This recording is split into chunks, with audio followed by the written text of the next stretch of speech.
Chapter 370. Clang. The sound of swords clashing against each other has been heard for the umpteenth time. The battle between Bishi and Chuju has turned into two kendo masters. Every time they clashed against each other, when the audience thought that one of them would be unstoppable, the other would be able to block the attack. It's very exciting. At this moment, from the spectators' stands, countless cheers rang out, dedicating it to the two fighters on the stage. It has to be said that at this moment, Hinajiku had finally changed the students' impression of her. Now, in the hearts of the students, none of the new special students are easy to bully. Each and every one of them is strong. Of course, Flandrachan's power is sealed. But no one would expect a child to surprise them. On the stage, Chuju used a combo of sword thrusts. In less than a second, Chuju actually attacked 5 times in a row. The terrifying power of the 5 slashes made Bishi take a step back. Without giving Bishi a chance to breathe, Chuju frowned and disappeared from the spot. She entered into a sprinting state. Her pink hair swayed back and forth as she moved at high speed. She looked like a cherry blossom on the battlefield, very attractive. It's just that Bishi's strength is slightly stronger than Hinajiku's. So, almost at the same time he was knocked back, Hinajiku's figure appeared right in front of him. Bishi raised his sword and pointed it straight at her. As Bishi raised his sword, the slender blade of the sword suddenly flashed with a dazzling light of combat chi. Then, a terrifying wave of combat chi was released from the knight's sword. The golden combat chi was as bright as the sun. The golden wave of do chi was like a beam of light. Along with a huge wave of energy, it formed a straight line and viciously blasted towards Hinajiku, whose expression had changed slightly. Be careful. On the stage, Wu Yan saw this scene and couldn't help but shout out. His hand gripped the railing tightly. His heart was filled with anxiety. Unlike Bishi, who relies on his powerful do chi to unleash a huge amount of power, Chuju's every move is different. All of her moves are supported by her own strength. In terms of techniques, Chuju is undoubtedly weaker. What she knows is only the sword skills she learned from the club when she was a student. This kind of pure sword skills has become very powerful after Chuju's upgrade. However, while pure sword skills can unleash a great amount of power, its drawbacks are very obvious. She must get close to the opponent and there's not much mystery behind it. That's why Hinajiku might not be able to handle Bishi's attack with his do chi support. That's why I'm worried. As if she felt Wu Yan's gaze, Chuju couldn't help but turn her head to look at Wu Yan. Naturally, she saw the worry on Wu Yan's face. At this moment, it's as if time has stopped. Chuju, who is exposed to the wave of do chi, is staring at Wu Yan. A strange light flashed in her yellow-green eyes. I don't want to see your worried face anymore.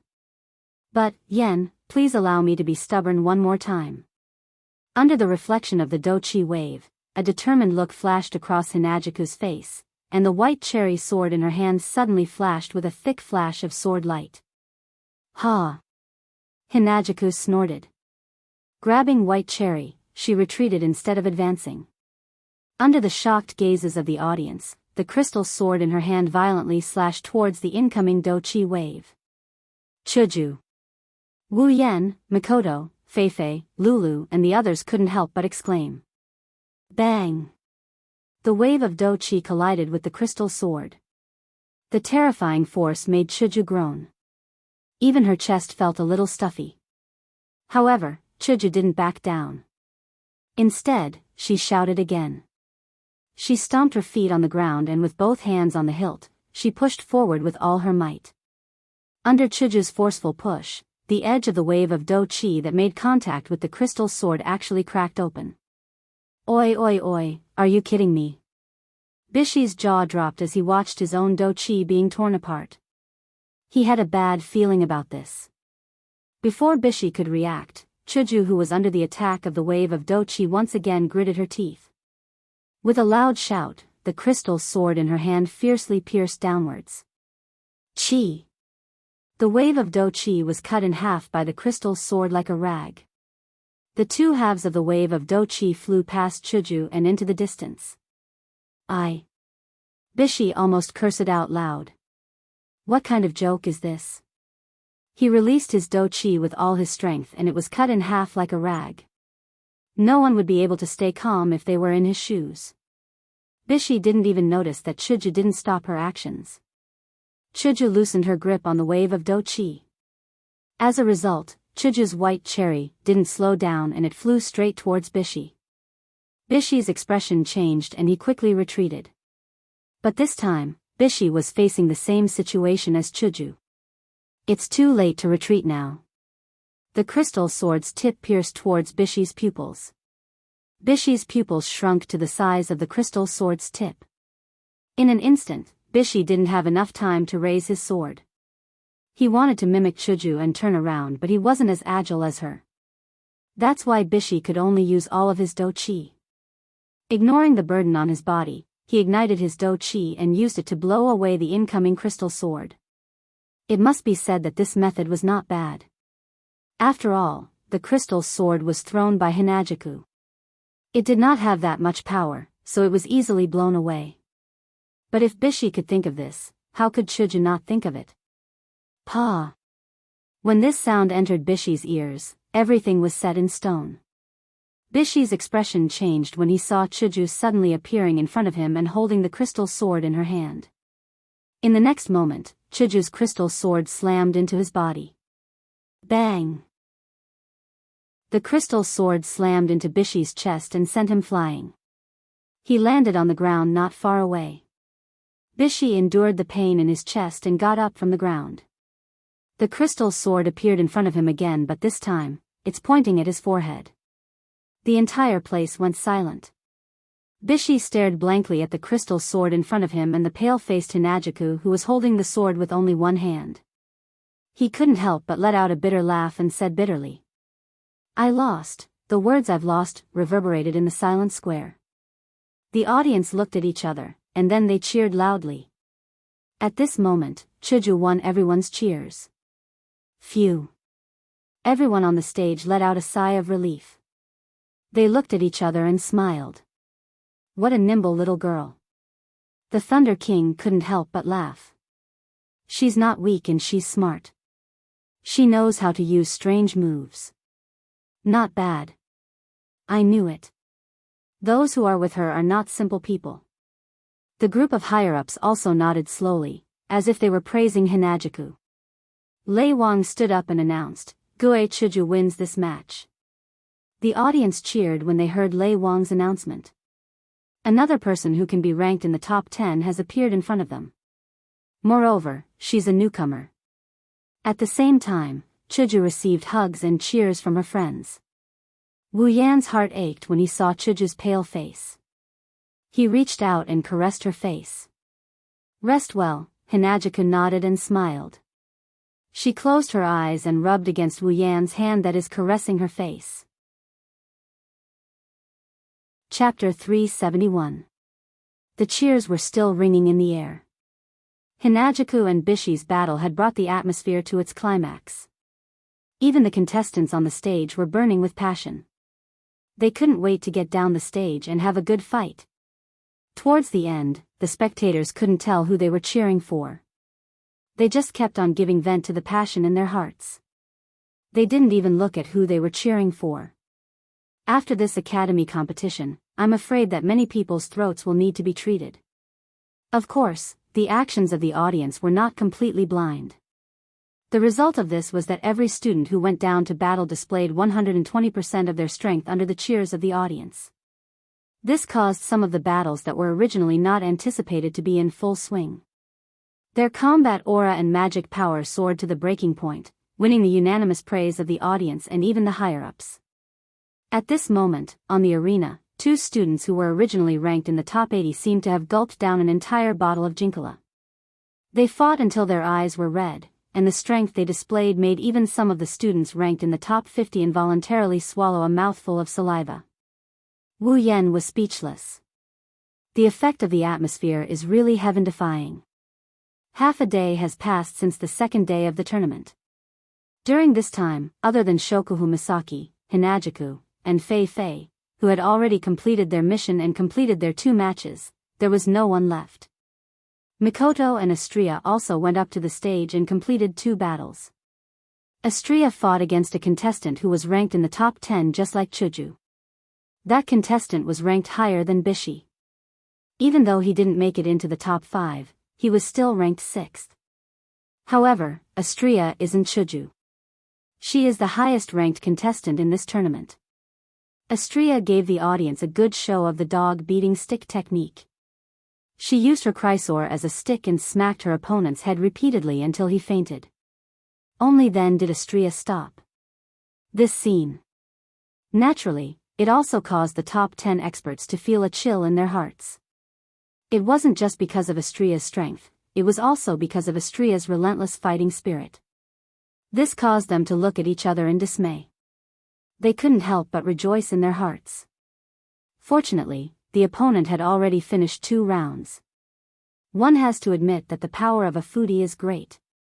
Under the punishment of no food, appetite can be turned into strength. Of course, Sylph, Ka, and Jaffer kept glancing at Astria with a heavy heart. That's to be expected. Originally, the 3 of them were the only ones who reached Tier 8 in Silveria World Institute. Who would have thought that in less than a month, Misaka Mikoto, the short-lived Ikaros, and now, Asteria. Since when did Tier 8 become so cheap?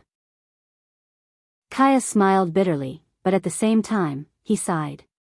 The world was a big place. He had thought that reaching the 8th level before the age of 25 meant that his talent was at the peak of the world of Silveria. Who would have guessed? Ka didn't know that his talent was indeed at the peak of this world. Unfortunately, Mikoto, Ikaros, and Astria aren't from this world. Ka, who didn't know what's going on, was already thinking about how to lure these people to the Fea Empire's car. Unlike Ka, Sylph glanced at Astria and didn't say anything. Of course, the icy princess wouldn't show her thoughts. As for Jaffer, he looked at Astria for a moment before he humphed and turned his head away. Since the start of the tournament, Wu Yan's group, other than Wu Yan, has already fought 2 rounds. Now, they just have to wait for the results. Soon, Wu Yan will be fighting his 2nd match. His opponent made Wu Yan laugh out loud. Next match. Wu Yan vs. Bing Ling. The cheers of the audience suddenly stopped at this moment. The audience stared with their eyes wide open. After carefully looking at the 2 names on the crystal ball projection screen and confirming that there were no mistakes, an earth-shattering cheer rang out again. Wu Yan and Bing Ling looked at each other. Their eyes were filled with emotions unknown to others. It's been less than a month since their last match. Finally, they have a chance to fight again. The unfinished battle at the arena tower is going to continue. The only difference is that Wu Yan has Gate of Babylon. He's stronger now. Big brother. Bing Mian couldn't help but yell. He clenched his fists tightly. Bing Mian wanted his big brother to teach Wu Yan a lesson, but he didn't know what to do. Like Bing Mian, Qing Jinhua grabbed Bing Ling's sleeve. Her eyes were filled with worry. Wu Yan's strength is something they both witnessed firsthand. Bing Ling waved his hand to stop the 2 from talking. He looked at Wu Yan and without saying anything, he stepped on the railing and jumped onto the stage. Wu Yan smiled. Mikoto, Chuju, Feifei, Lulu, Flanderchan, and Ikaros all looked at Wu Yan. Good luck, Oniai-chan, Yen. Flanderchan and Lulu cheered. We have to teach that bastard a lesson this time. Mikoto said. Be careful. Feifei and Chuju said to Wu Yan. Wu Yan returned the grin and he flew towards the stage. Wu Yan didn't really care about the fight with Bing Ling, but he didn't feel too much of a reaction either. He has the true ancestor bloodline, infinite martial arts, and Gate of Babylon. If he lost to an opponent of the same level, even Wu Yan wouldn't be able to forgive himself. On the wide stage, the 2 of them looked at each other from afar. Both of them wore the same special student uniform, but they were different figures. They looked exceptionally dazzling in this monotonous arena. Of course, a large part of the dazzling scene is because of their identities. More specifically, it's because of the grudge between the 2 of them. Back in the arena tower, Bing Mian got slapped in the face by Wu Yan in front of everyone. Bing Ling wanted to save his brother, so he interfered with the duel. After the duel, he even challenged a newcomer as a top 10 ranker to redeem Bing Mian's reputation. Many people booed him for his actions. Compared to Bing Ling, Wu Yan is a lot more carefree. All he wants is to complete the 2 sudden quests from the system.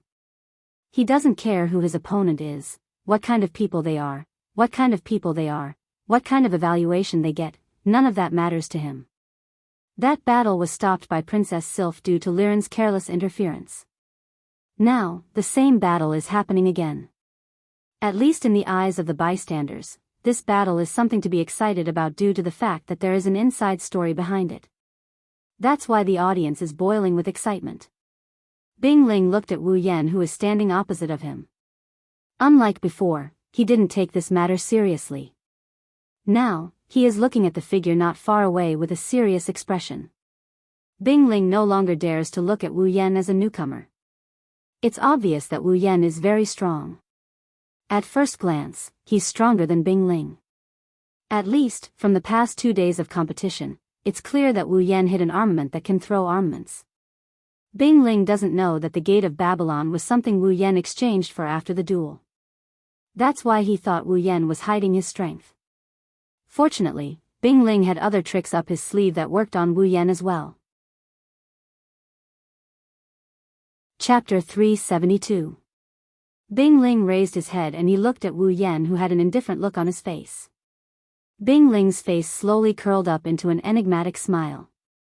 Under the watchful eyes of the crowd, Bing Ling suddenly said, "Very strong, that armament of yours." Wu Yan flinched for a moment before laughing out loud. "Oh.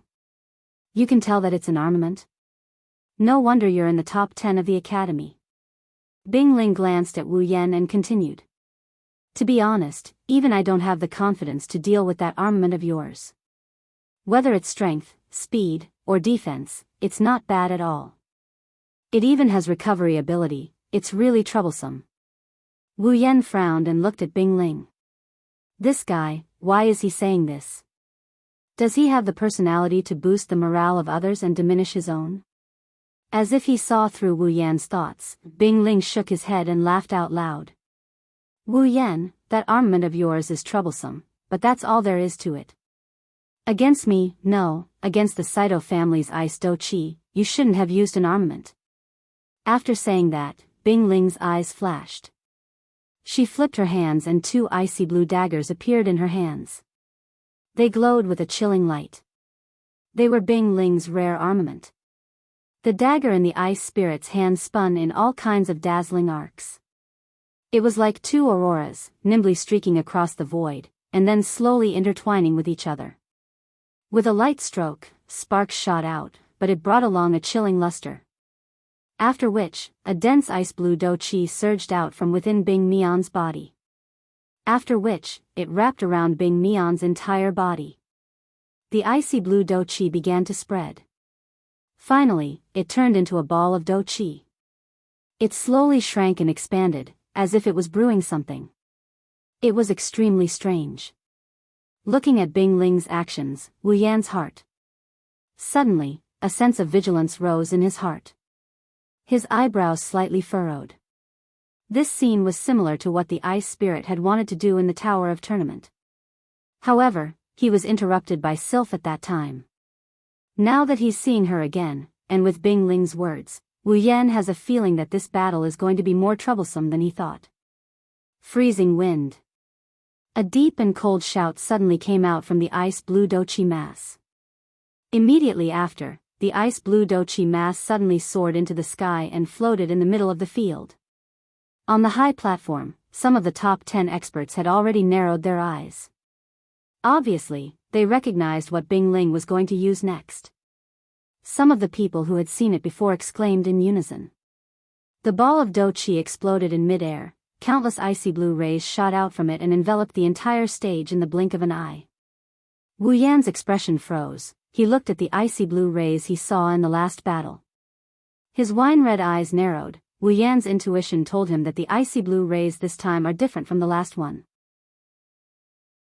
A bad feeling crept into Wu Yan's heart. Wu Yan narrowed his eyes and looked at the icy blue rays in midair. Something bad is about to happen, I don't care, let's make the first move. With a snap of his fingers, the familiar crimson space appeared again.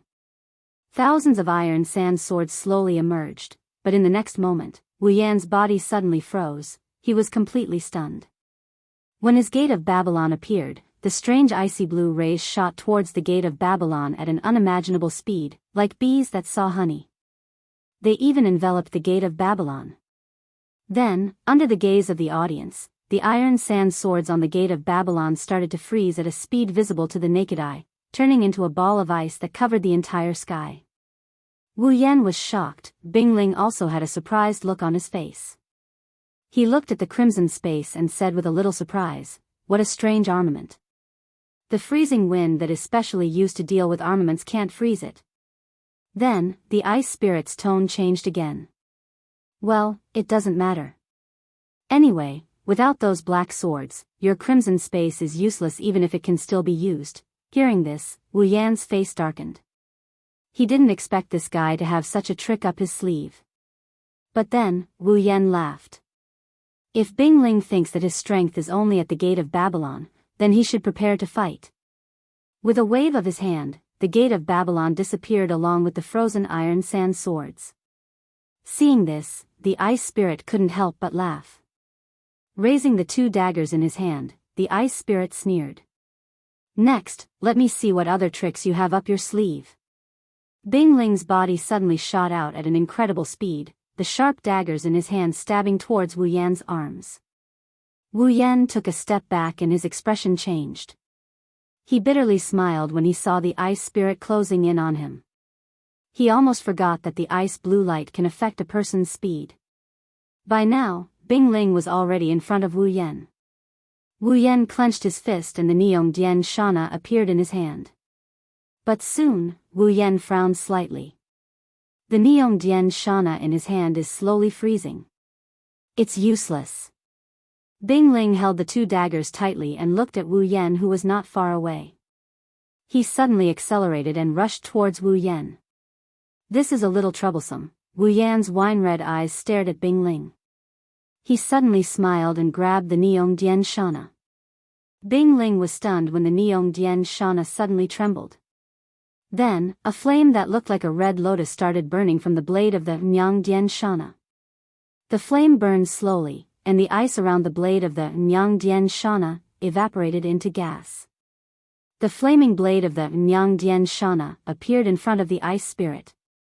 The sudden change caused Bingling's face to change slightly. His eyes darkened. Obviously, he didn't expect Wu Yan's armament to have such an ability. Moreover, it was the fire element that countered his ice do chi. An eye for an eye. This time, it was Wu Yan's turn to give Bingling a surprise. The students in the spectator stands were in an uproar when they saw the flaming Neong Dian Shana in Wu Yan's hand. After all, this armament appeared in the arena tower before. It was just that there was no flame at that time. On the special stands, Lei Wang shook his head with a smile. This kid has so many tricks up his sleeves. Where did he learn them from? Is he some old guy's disciple? On the high stands, Bing Mian and Qing Jinhua's faces were ugly. Fei Fei and Lulu were also surprised. Only Chuju and Mikoto looked at each other and smiled. A single armament was enough to make them so surprised. If he were to bring out the meteor shower, who knew what kind of expression they would have? Bingling stopped in her tracks. She looked at the Nyaton Shana in Wu Yan's hand and her expression kept changing. The Saito family's ice do chi is very special. It can affect a person's speed. It can also restrict an armament. However, it also has an obvious weakness. When ice meets fire, the result is obvious. Wu Yan raised the Neong Dian Shana and brushed it lightly. The flames seemed to be able to recognize people and didn't hurt Wu Yan's hand. Wu Yan grinned as he looked at Bingling. A glint flashed across his eyes. Don't stop, continue. Wu Yan appeared in front of Bingling in an instant. Chapter 373. When the blurry shadow appeared in Bingling's eyes, he quickly moved his left foot. His body moved like an ice skater as he nimbly dodged across the floor. As Bing Ling dodged, the burning red lotus fire brushed past his face. The scorching flames brushed past Bing Ling's face, causing his face to burn with heat. However, in the next moment, Ni Dian Zhan Na suddenly paused. Its downward slash stopped abruptly. The sword twisted and changed from a slash to a sweep. It swept towards Bing Ling's waist. Wu Yan's sudden change in attack was far beyond Bing Ling's expectations. Hence, when Ni Dian Zhan Na changed its direction, his face broke out in cold sweat. At this critical moment, the icy blue light that covered the arena automatically slid down and brushed past Ni Dian Zhan Na's sword, causing an icy mist to form on Ni Dian Zhan Na. Although it quickly disappeared under the red lotus flame, it still caused Ni Dian Zhan Na to pause for a moment, allowing Bing Ling to dodge. Bing Ling's expression turned vicious. His body suddenly crouched and his body flashed strangely. In an instant, he appeared under Wu Yan. His arms shook and the icy blue dagger with a cold gust of wind pierced towards Wu Yan's chest. Bang! Just as the dagger was about to reach Wu Yan's body, a strong flame suddenly ignited on Ni Dian Zhan Na. It caused the dou qi on Bing Ling's dagger to become sluggish. Wu Yan borrowed the force and leaped backwards, escaping Bing Ling's attack range. Bing Ling's mouth twitched. He originally planned to use his ice dou qi to restrain Wu Yan's armament. Who would have thought that Wu Yan's armament would restrain his ice dou qi instead? This battle was so depressing. The ice spirit was the only one who knew, however. In the eyes of the bystanders, this battle was like a lightning strike. It was abnormally dangerous and exciting. The crowd was instantly mesmerized by this exciting battle. Their eyes were burning hot. Cheers could be heard everywhere. Wu Yan, on the other hand, was frowning slightly. Looking at the floating ice blue light, he felt a little helpless. These icy blue streamers not only restricted his gate of Babylon, but also affected his speed. And from the scene just now, they seemed to have the ability to protect their owner, which really surprised Wu Yan. Wu Yan didn't know that there would be so many restrictions when fighting with the ice spirit. Ice dou qi is really annoying, Wu Yan's eyes flickered. Looking at the ice blue flowing light on the battlefield, he felt a little impatient. In a battle with so many restrictions, the one who should be depressed should be him. A golden light flashed in his eyes, and an electric arc flashed on Wu Yan's forehead. However, Wu Yan suddenly paused, and the golden light in his eyes disappeared. He glanced at the flames on the Ni Dian Zhan Na sword, and an idea popped into his mind. Since these icy blue streaks of light couldn't be dealt with by physical attacks, could they be destroyed by flames that could restrain them? Moreover, he could also test the power of the Ni Dian Zhan Na sword, which had become a treasure artifact. With this thought in mind, Wu Yan didn't hesitate. The Ni Dian Zhan Na sword in his hand trembled slightly. Immediately, tiny red lotus flames flashed out from the sword, and with the appearance of these flames, the temperature of the battlefield suddenly rose by a lot. On the opposite side, the ice spirit looked at the dozens of red lotus flames, and his expression changed slightly. His heart sank a little. Originally, he thought that the flames were just an additional effect of Wu Yan's armament. He didn't expect that they could be controlled. At this moment, Wu Yan also moved. Wu Yan raised the Ni Dian Zhan Na sword horizontally above his chest. He looked at the small red lotus flames on the sword, and with a flick of his finger, more than a dozen tiny red lotus flames shot towards the battlefield. Feeling the terrifying temperature of the oncoming red lotus flames, Bing Ling retracted his daggers and twisted his body to dodge. However, the red lotus flames did not directly attack Bing Ling. Instead, they rapidly shuttled back and forth above the arena. Following the red lotus flames' actions, the icy blue flowing light that enveloped the entire arena began to shrink at a speed visible to the naked eye due to the terrifying temperature. The ice spirit's expression changed drastically. On the high platform, Bing Mian and Qing Jinhua exclaimed when they saw the shrinking icy blue streaks of light. Sylph, Kaya, Jaffer, and the others withdrew their gazes as if they already knew the outcome. To be honest, this method isn't that rare. Anyone with a brain problem would know that one must use fire to deal with ice. However, those who tried to use fire to deal with the ice spirit's icy blue streaks of light ended up in a pitiful state. Their flames aren't as hot as Wu Yan's red lotus flames. Before they could extinguish the streaks of light, they were defeated by the ice spirit before they could do anything. The ice spirit knows the weakness of his ice do qi. That's why he would usually choose to end the battle as quickly as possible. That's exactly what he's thinking right now.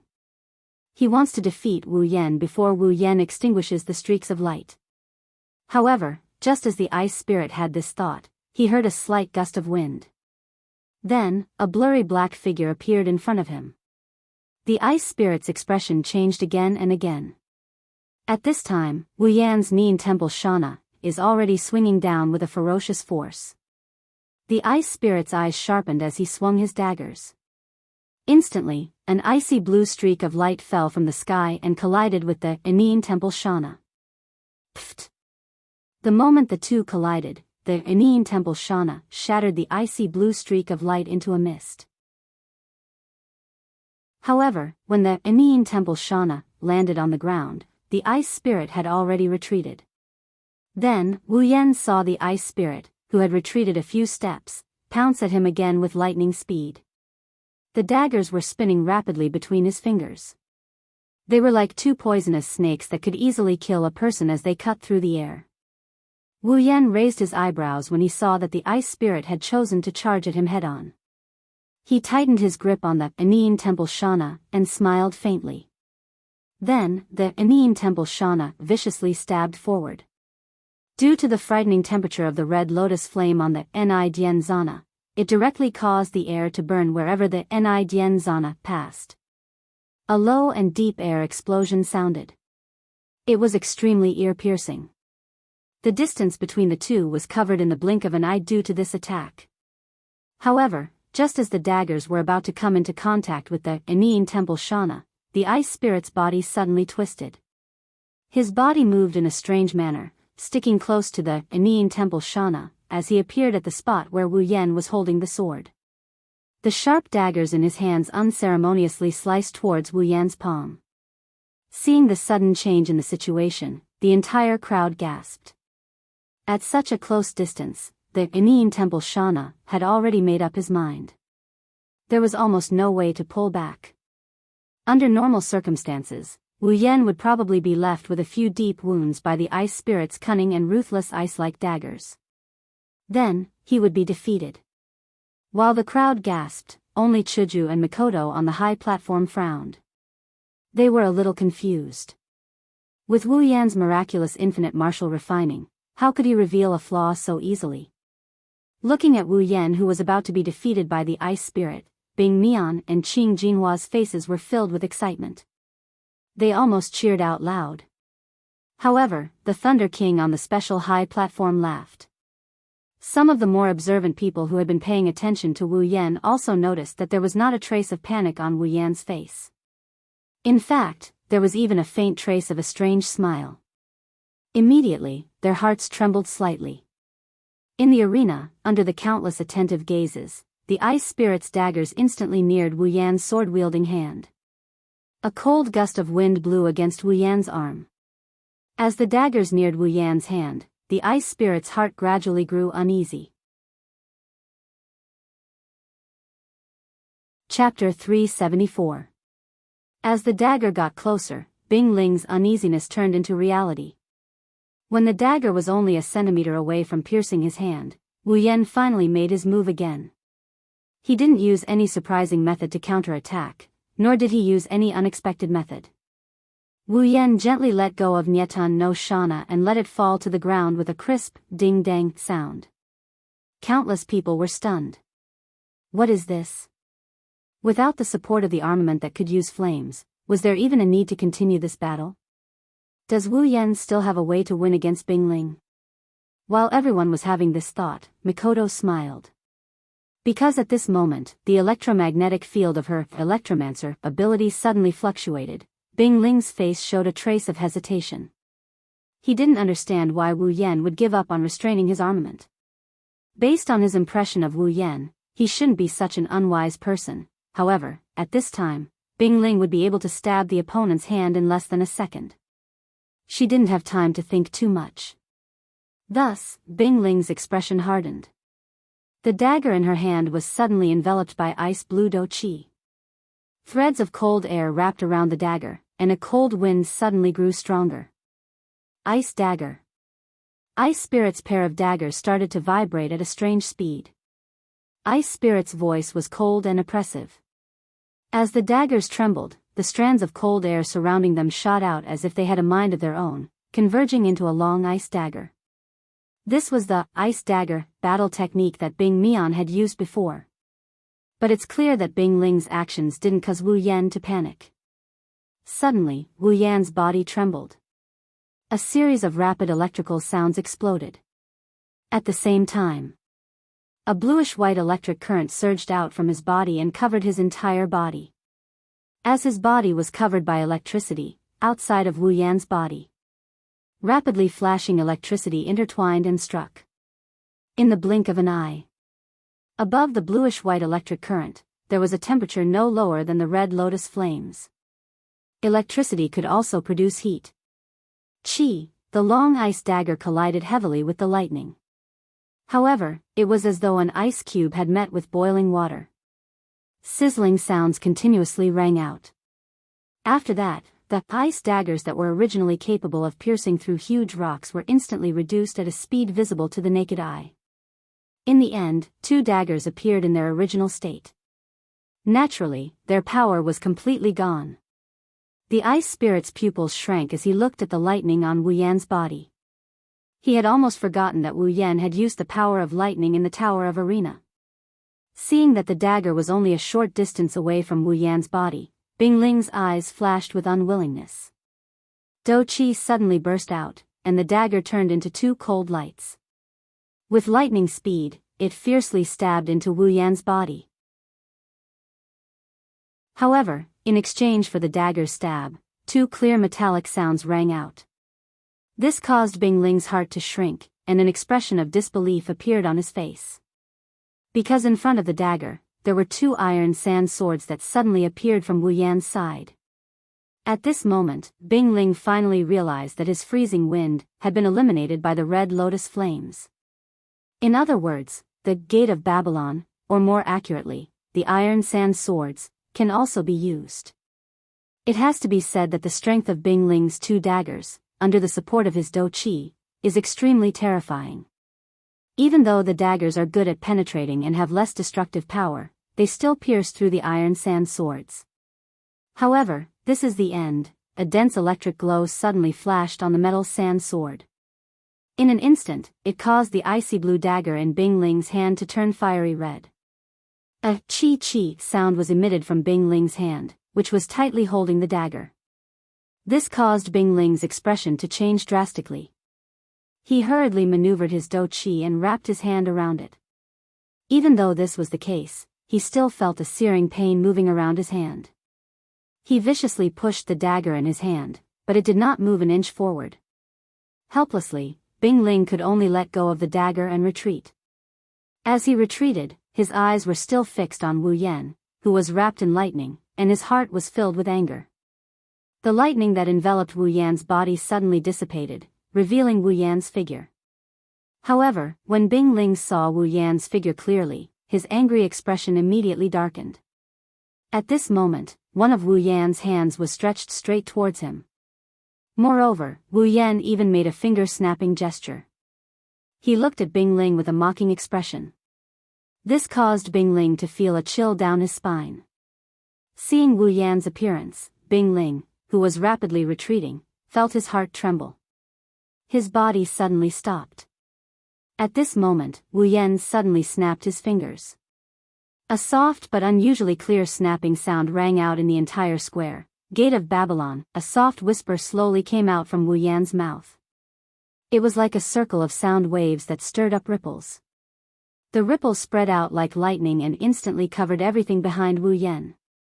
Under Bing Ling's shocked gaze, the crimson space that covered the entire square appeared once again. At the same time, black iron sand swords extended from the gate of Babylon and pointed at Bing Ling from afar. A chill suddenly spread from Bing Ling's spine, causing his entire body to feel cold. Even his hands and feet turned cold. In the next moment, Wu Yan's hand also swung down. An endless stream of iron sand swords covered Bing Ling's body like raindrops.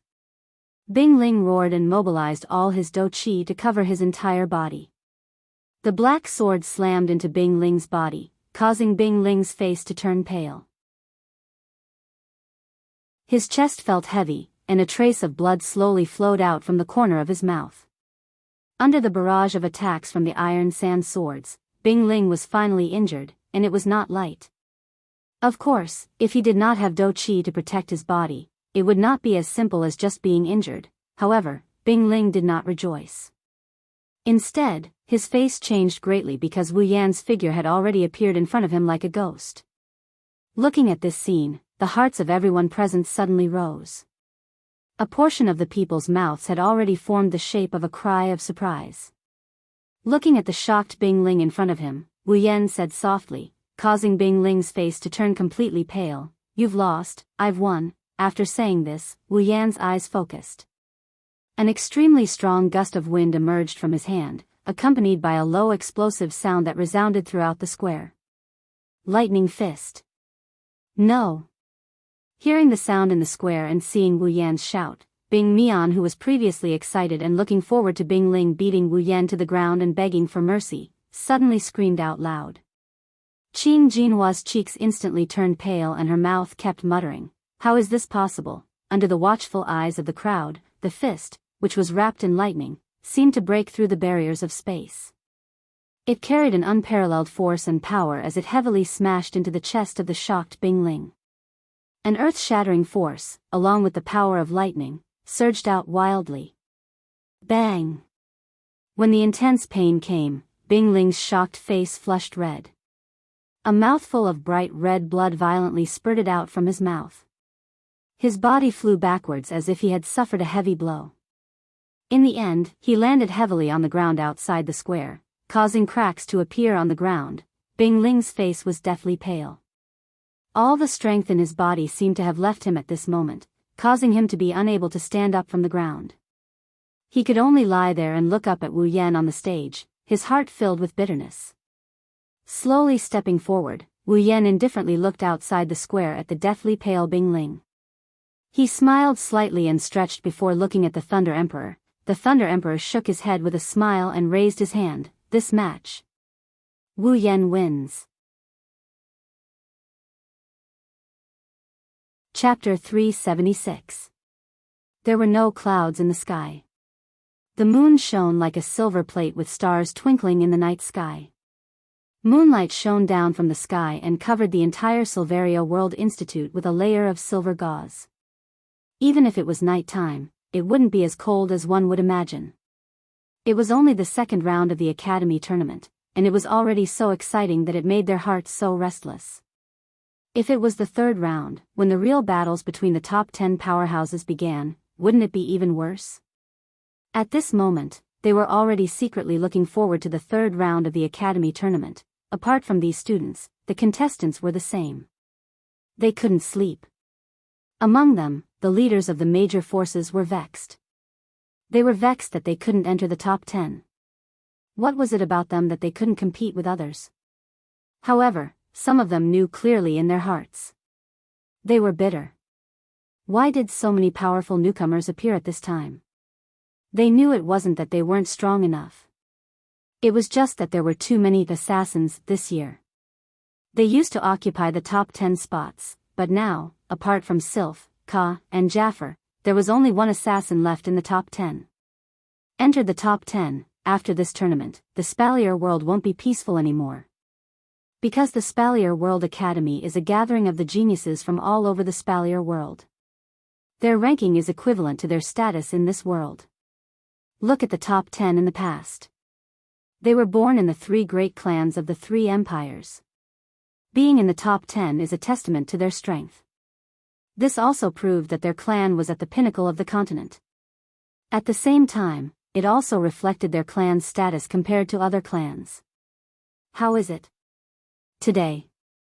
They lost this position, and it's the same as covering their clans with a thick layer of black ash. If one really wanted to be particular about it, it could be big or small. Therefore, the narrow-minded among them had already begun to hate Wu Yan and the others, while those who understood the reason from the beginning to the end gritted their teeth and vowed to take back the glory of the past. Of course, whether or not it could be realized was another matter altogether. On the other hand, those who didn't have powerful clans, or those whose clans weren't that influential, didn't have so many worries. Right now, they were already thinking about where they would be placed in the next ranking. Sylph, Kaya, Jaffer, and Feifei didn't know about those who made it to the top 10. Wu Yan, on the other hand, was sleeping soundly as if this matter had nothing to do with him. However, Wu Yan was different. He couldn't fall asleep that night. In the villa district, on the rooftop of one of the villas, there was a figure sitting there as he looked up at the sky. His wine-red eyes were filled with a strange light.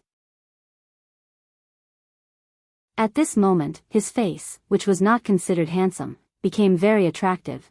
The figure bathed in the night was like an emissary of the night. Even in this desolate place, he appeared so harmonious. He had completely integrated himself into the environment. It was as if he was born to stay in the night. This is to be expected. Night is the territory of vampires, the world of vampires, the time when vampires are active. Wu Yan is the true ancestor of vampires. Calling him an emissary of the night is belittling him. Even though night is the time when vampires are active, Wu Yan is still a human before he exchanged for the true ancestor bloodline. Being active during the day is a habit that's carved into his bones. That's why Wu Yan usually sleeps at night. However, in the end, Wu Yan is still a true ancestor of vampires. Sometimes during the night, he can't fall asleep and can only find something to do to pass the time. Usually during this time, Wu Yan would look for Mikoto, Chuju, Ikaros, and the other girls to play some papa games. However, perhaps due to the liveliness of the morning tournament, Mikoto and Chuju went to bed early. Ikaros was also dragged to bed by them. Helpless, Wu Yan can only go up to the rooftop to admire the moon and the sky. Miraculously, as the night scene entered Wu Yan's eyes, Wu Yan's heart fell into an unprecedented calmness. His mind gradually lost focus. This scene lasted for who knows how long until a light footstep entered Wu Yan's ears. Wu Yan came back to his senses. He turned around and couldn't help but smile. Flandre-chan, why aren't you sleeping yet? It's not good for a child to not sleep at night. Flandre-chan is wearing a cute red and white striped pajamas. Her light yellow hair is swaying gently in the wind. On her head is a beret that never changes. With the cute pajamas, it's like a nightcap, making Flandre-chan even more adorable. Flandre-chan is maintaining her tiptoeing posture in front of Wu Yan. It seems like she's planning to surprise Wu Yan and surprise him. Her little face is full of resentment at being discovered. Wu Yan can't help but find it funny. Even though it's the middle of the night, Wu Yan's comment about children not sleeping at night was just a joke. Flandre-chan is also a vampire. She's been influenced by him to sleep at night and move around during the day. However, vampires are still vampires. Just like Wu Yan, there's still a chance that they won't be able to sleep at night. Hee, big bro found out. Flandre-chan stuck out her tongue and scratched her head in embarrassment. She then jumped up and sat in Wu Yan's arms. She rubbed her head against his chest. Her red eyes are full of attachment. Living in the academy for nearly a month was the happiest period of Flandre-chan's life. She had brothers and sisters who loved her and loved her. She also had Liren who played with her all over the place. Unlike the days when she could only hug her pillow in the basement, Flandre-chan is undoubtedly the happiest she's ever been. All of this is given to her by the big bro who brought her to his side. He's also the one who loves her the most. In Flandre-chan's little heart, Wu Yan's position is irreplaceable, not even her most beloved and hated sister. Wu Yan can more or less guess Flandre-chan's thoughts. That's why Wu Yan is ashamed. After all, summoning Flandre-chan was an accident. He didn't choose to do so. Flandre-chan is so attached to him because of this. Wu Yan naturally feels that it's not worth it. However, Wu Yan has explained this to Flandre-chan more than once, but Flandre-chan's feelings for him didn't change. She's still attached to him. This made Wu Yan speechless. All he can do is to give Flandre-chan all his love and care. This way, he can show her that he wants to be good to her. But at this time, Wu Yan realized that he hasn't spent time with Flandre-chan since coming to the academy. Even though he personally fed her 3 meals a day, Wu Yan still feels that his love and care for Flandre-chan isn't enough. Patting Flandre-chan's head tenderly, Wu Yan looked up at the sky and whispered. Flandre-chan, are you homesick? Flandre-chan didn't hesitate to shake her head, but after a pause, she nodded. Flandre-chan doesn't miss home, but Flandre-chan misses sister. Wu Yan smiled and didn't say anything else.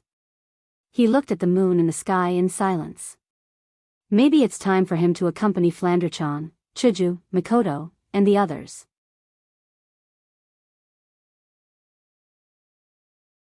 Chapter 377.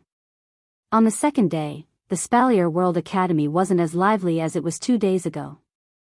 The higher-ups seemed to have predicted that the students wouldn't be able to sleep at night, so they arranged the third round of the tournament to be held 3 days later so that the top 10 participants would have some time to rest. Therefore, the students who had been so excited last night all wanted to fall asleep at this time. Unfortunately, the heavens played a joke on them.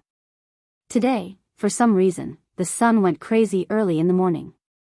It's trying its best to release all the heat in its body, as if it's afraid that it won't be able to use its heat and light.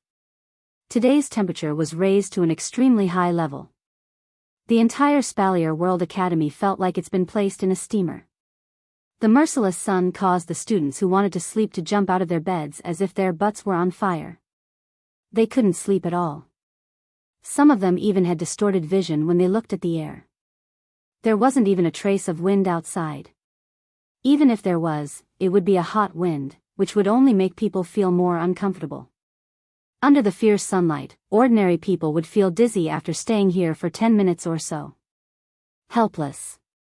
They could only either activate their Do Chi or use their demonic energy to expel this heat.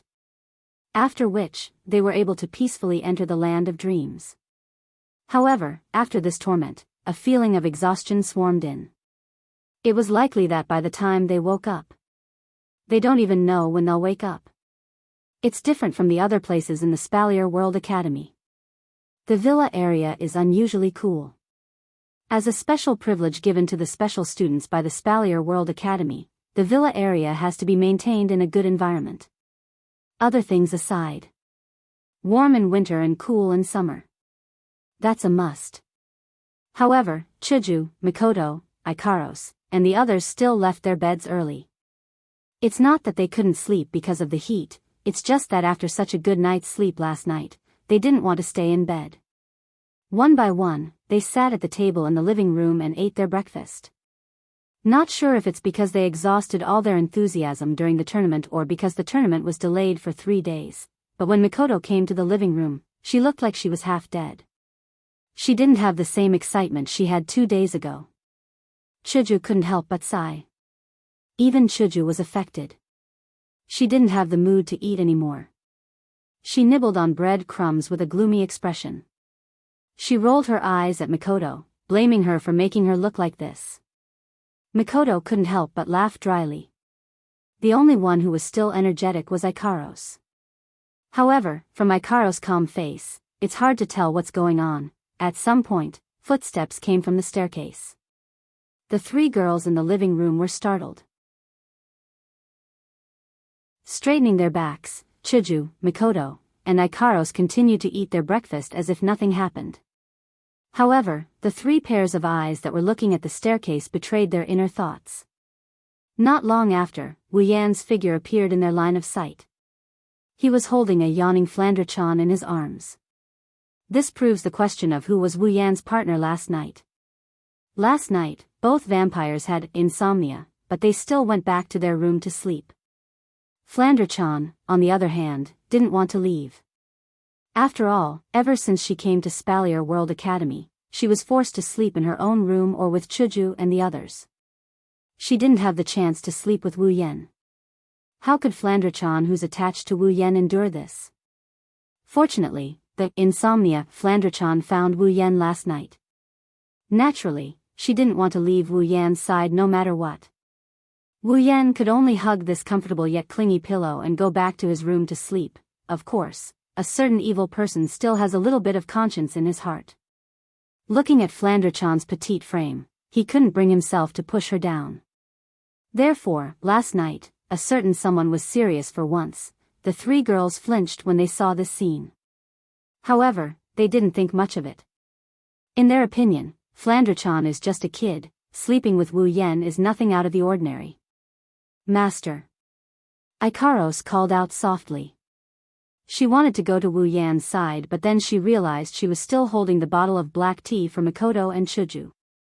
For a moment, she was conflicted. Fortunately, Wu Yan himself came to Ikaros's side, so she didn't have to be conflicted anymore. However, the bottle of black tea for Chuju and Mikoto was switched to Wu Yan's cup. Chuju and Mikoto were speechless. Why do you look so listless? If you're tired, you should sleep a little longer. Wu Yan took a seat beside Ikaros and sat in front of Chuju and Mikoto. He skillfully picked up a serving of breakfast and started feeding Flandrachan. He then looked at the two girls with a confused expression. Wu Yan didn't leave the villa, but he could feel the situation of the Spalier World Academy students last night. When he saw the hot weather this morning, Wu Yan could more or less guess how miserable they were. Chuju and Mikoto were also in the same state. Wu Yan couldn't help but feel puzzled. The two girls were sleeping so soundly last night and he didn't do anything to them. Why are they still in this state? Did they wake up from the heat? But it's still cool in the villa area. When Mikoto heard Wu Yan's words, she turned her head away. Chuju made a seductive gesture at Wu Yan and pouted her lips at Mikoto. Wu Yan raised an eyebrow. She looked at Mikoto, and after a long silence, she finally managed to squeeze out a sentence. Will you die if you don't think about fighting for a day?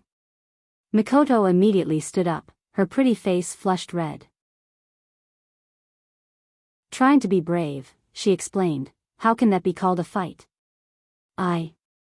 I'm just keeping my promise with Sylph. We're going to settle this once and for all. Wu Yan softly ridiculed her. So it's important for you to determine the winner. No wonder you were captured by Seduction Hand in the forbidden magic domain. What did you say? And nothing. After feeding Flandrachan the last bit of food, Wu Yan looked at Mikoto, Hinajaku, and Ikaros. He mused for a bit before he said, Hey, Mikoto, Chuju, why don't we go to the beach? The two girls stopped what they were doing, their eyes lit up when they heard the word beach. Wu Yan smiled, but Chuju looked at Wu Yan in confusion. Why do you want to go to the beach all of a sudden? Well, it's because the weather's hot. Wu Yan waved his hand. Of course, he wouldn't tell them that it's because he realized he hasn't spent time with them for a long time, so he wanted to go out with them. As for why he wants to go to the beach, you'll have to ask a certain someone's evil heart. The two girls looked at each other. There was still a bit of doubt in their eyes, but they let it go. No matter what, going to the beach is a very attractive thing for someone as active as them. Wu Yan took in their expressions and smiled knowingly. Then it's decided. Chuju and Mikoto nodded. The listless look on their faces disappeared without a trace. Chuju looked at Wu Yan and asked, Do you know where the sea is in this world? Who told you I want to go to the beach in this world? Not in this world. Wu Yan lifted his head and said something that made Hinajaku flabbergasted. Let's go back to Whirlwind Butler.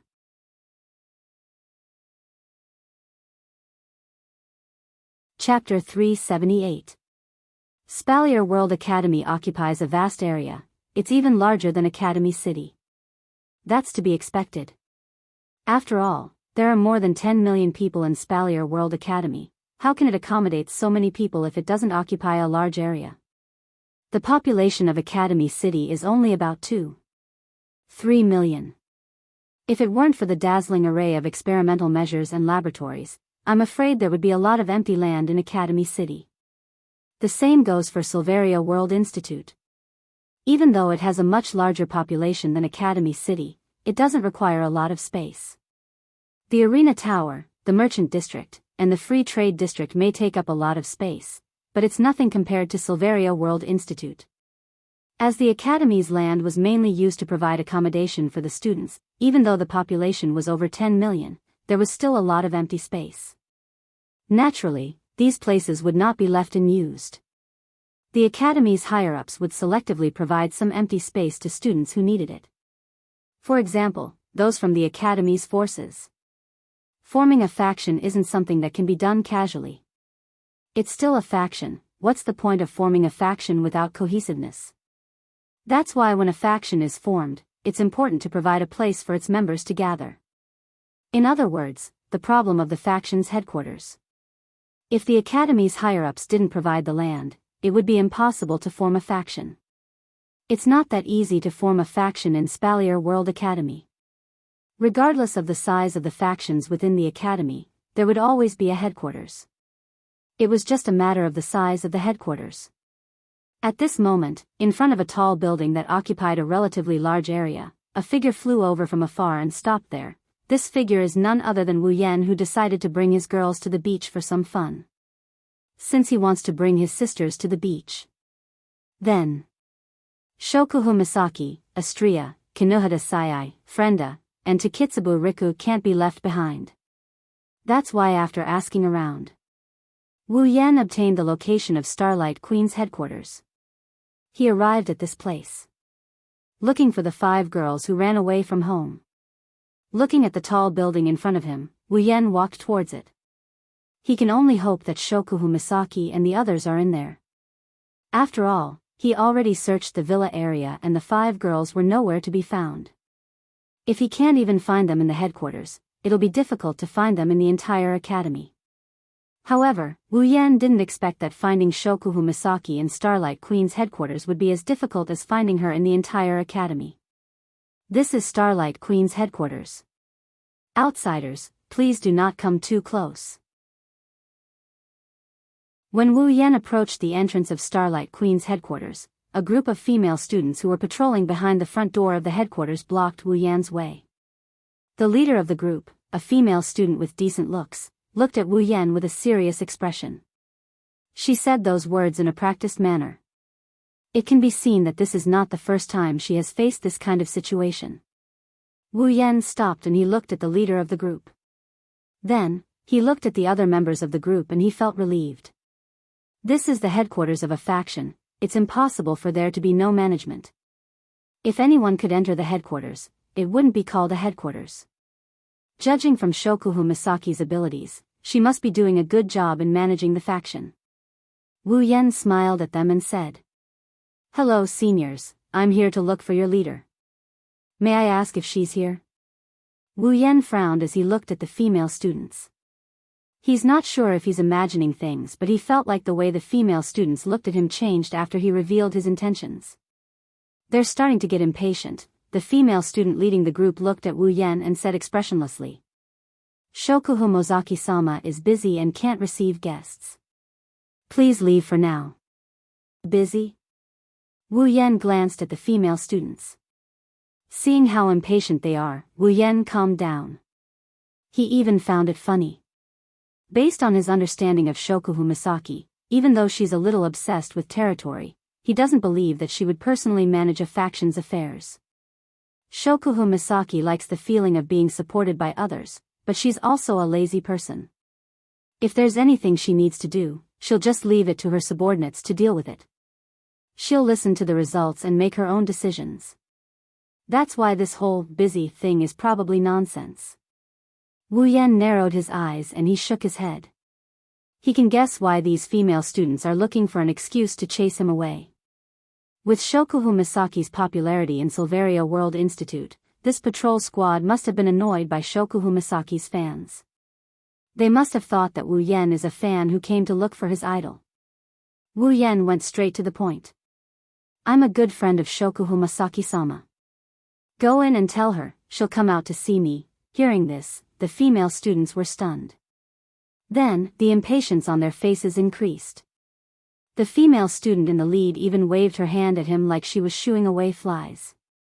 "Understood. We'll report to her after she's done with her affairs. You can go back now." Wu Yan's expression darkened. These girls didn't even take his words to heart. Judging by the looks of it, if he really leaves, they would forget about what he said. Report or whatever, that's out of the question. In fact, Wu Yan didn't know whether to laugh or cry. This is probably the downside of being popular. He said that they're good friends. It's likely that some of the fans will use it to their advantage. That's why Wu Yan didn't blame them. But he can't just leave like that. Does he have to force his way in? Lifting his head to look at the girls, he steeled his resolve to force his way in. Otherwise, these girls wouldn't let him in. Wu Yan smiled at them and he disappeared from the spot. When he reappeared, he was already at the entrance of Starlight Queen's headquarters. The patrolling female students were shocked and furious. They wanted to capture Wu Yan, but the female student leader looked at Wu Yan's figure and thought of something. She shouted at Wu Yan. "Wait, you can't force your way in. Let me bring you in." "Ha." Wu Yan turned his head in astonishment and looked at the female student. "You want to bring me in? Did I hear wrong? Didn't you just stop me from going in?" The female student blushed and said awkwardly. "Sorry, I didn't remember your identity, so, my identity?" Wu Yan was even more confused after hearing the female student's words. He crossed his arms and stared at the female student with his red eyes. "What identity do I have to make you change your mind and bring me in?" The female student chuckled. "Wu Yan Sama, one of the top 10 in the academy tournament." "Is that enough?" The female students behind her covered their mouths in shock. Wu Yan raised an eyebrow and shook his head helplessly.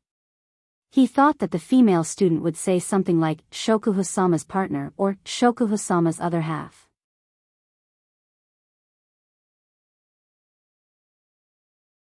Chapter 379. On the way to Shokuhu Masaki's headquarters, Wu Yan looked at the female students in front of him who didn't even bother to talk to him. He looked around and was speechless. Even though he knew Shokuhu Masaki created a Starlight Queen in the academy, Wu Yan didn't know what kind of faction Starlight Queen was. But now, Wu Yan knew. Simply put, it's a faction made up entirely of female students. Along the way, Wu Yan saw no less than a few hundred members of Starlight Queen. Every single one of them is a female student and they are pretty good looking. Their talents and strength are top-notch as well. Wu Yan even saw a few special students. Plus, when the female students saw him walking into the headquarters, they pointed at him and whispered to each other like they were looking at a gorilla. Wu Yan was certain that there were no males in Starlight Queen's headquarters. Could it be that Shokuhu Masaki has gotten used to being served by the other girls in Tokuwadai, so she doesn't want any men to appear in her territory? Or is it because she looked down on men and thought that the girls in her faction were better than the boys? Perhaps only Shokuhu Masaki herself knows the answer to this question. Listening to the whispers of the female students, Wu Yan felt helpless. It's just that there are no males in the headquarters. It's not like there aren't any males in the academy. Is there a need to be so exaggerated? Wu Yan didn't know that during the time Shokuhu Masaki established Starlight Queen, the leaders of the major factions came to visit her. However, if there were any males among them, Shokuhu Masaki wouldn't meet them. She would only meet the females who came to visit her. In other words, a male walked into her headquarters. This is the first time. The reason why the female patrol leader dared to bring Wu Yan in is because of this. On the day the first round of the tournament ended, this female student, she saw Shokuhu Masaki hugging Wu Yan's arm with her own eyes. She looked really close to him. That day, the female student was scared out of her wits. Even though she had only joined Starlight Queen for less than a month, she knew Shokuhu Masaki quite well. At least, Shokuhu Masaki didn't care about any of the outstanding male students in the academy. One could only imagine how shocked the female student was when she saw the scene that day. However, other than her, no one else knew about it because even if she told others about it, no one would believe her. Otherwise, it would definitely cause a storm in Starlight Queen. Due to Shokuhu Masaki's skill in controlling her subordinates, the members of Starlight Queen idolized her as much as the Onie-sama of Tokuwadai. Wu Yan had a taste of the Onie-sama's dark side before. If news of this spread within Starlight Queen, the the result would be the same. The female student leading the way was one of the more sensible members. If it was anyone else who saw this scene, forget about leading Wu Yan, they might even be dismembered. Following the female student's lead, a large office appeared in front of Wu Yan. The female student knocked on the door. Not long after, a familiar sweet voice came from behind the door. "Come in." The female student pushed open the door to reveal the situation inside to Wu Yan. The corner of Wu Yan's mouth twitched when he saw the situation inside. He raised an eyebrow and his expression turned awkward. It's a spacious room similar to any other office. There is a long desk in the middle of the room and 2 large bookshelves on both sides. The desk and bookshelves are filled with all sorts of papers. It's a typical office layout. However, in such a place, there was a round dining table covered with a gorgeous tablecloth, filled with all kinds of desserts and black tea. The person who was supposed to be working hard behind his desk was sitting here with the 4 girls, eating desserts and drinking black tea. It was a different story. Shokuho Misaki didn't notice Wu Yan's presence. She thought he was one of her subordinates, so she continued eating her cake. Kinohada Sai and Frenda, on the other hand, were sipping their black tea with disinterest. It looks like they aren't as obsessed with desserts as Shokuho Misaki. Takitsubu Riku looked exhausted. She slumped on the table as if she fell asleep. Astria, on the other hand, turned into a glutton. She gobbled down everything on the table as if she hasn't eaten for several lifetimes. Wu Yan originally thought that he would be able to see a dignified leader scolding his underlings. When he arrived, he was met with a scene like this. One can imagine how he felt. He couldn't keep his cool. Wu Yan rolled his eyes when he saw the awkward expression on the girl's face. His face twitched as he said, "You girls sure know how to enjoy life." At the same time, those who were eating the dessert stopped, those who were drinking the black tea stopped, those who were sleeping stopped, and those who were eating crazily stopped. They turned their heads abruptly to look at the source of the sound, and the 5 women were instantly stunned. "Master!" Astria shrieked and she started coughing like crazy. It's obvious that she choked on the food that she didn't manage to swallow. Wu Yan felt bad for her when he saw her like this. "Why are you here?" Shokuho Misaki, Kinohada Sai, and Frenda exclaimed in surprise. Takitsubu Riku, on the other hand, was pleasantly surprised. Wu Yan finally felt a bit better. "You girls didn't want me to come?" Wu Yan glanced at them and turned away. "Then I'll be leaving, wait." The 5 girls subconsciously called him out. Wu Yan found it funny, but he also felt proud of himself. Looks like these 5 girls still have their hearts tied to him after all. Shokuho Misaki quickly put down her desserts and walked to Wu Yan's side. She hugged his arm and pouted. "It's rare for you to come here. Are you going to leave just like that?" "What else can I do?" Wu Yan glared at Shokuho Misaki. "You girls look like you're enjoying yourselves. It's my fault for disturbing you." The 5 girls laughed awkwardly. Shokuho Misaki was no exception. After all, the scene just now was too embarrassing for her. Wu Yan shrugged. He glanced at Shokuho Misaki and he hugged her by the waist. Shokuho Misaki jumped in surprise. What Wu Yan said next shocked her even more. It shocked her even more. Wu Yan rubbed Shokuho Misaki's waist under the shocked gaze of the female student who led the way. He lamented. "Looks like you've gotten fatter, fat." Shokuho Misaki screamed. She lifted her head from Wu Yan's embrace and forced a smile. "No. No way. I don't feel that fat, duh." Wu Yan didn't hold back as he taunted. "Who knows your body better than me? Do you think I can't tell if you've gained weight or not?" Shokuho Misaki gulped and she started touching her body in a panic. Wu Yan's words are highly believable. She might not be able to detect the changes in her body, but it wouldn't be easy to hide it from Wu Yan. Plus, she's the type that tends to gain weight easily. She's been eating desserts like crazy these days, so it's only natural that she'd gain weight. Shokuho Misaki looked like she was about to cry. She hugged Wu Yan tightly and sobbed. "Yan, you can't leave me in the lurch. I don't want to become a fat woman. Wu Yan's mouth twitched.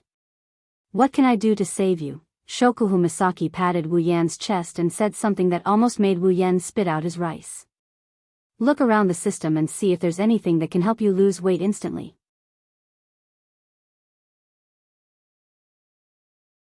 Chapter 380.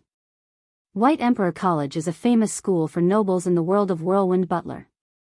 It's similar to Tokuwadai Middle School in the Index of Forbidden Books world. The only difference is, there are no superpowers in this world. White Emperor College consists of elementary school, middle school, and high school. Students who study here must have a strong family background and have real talent.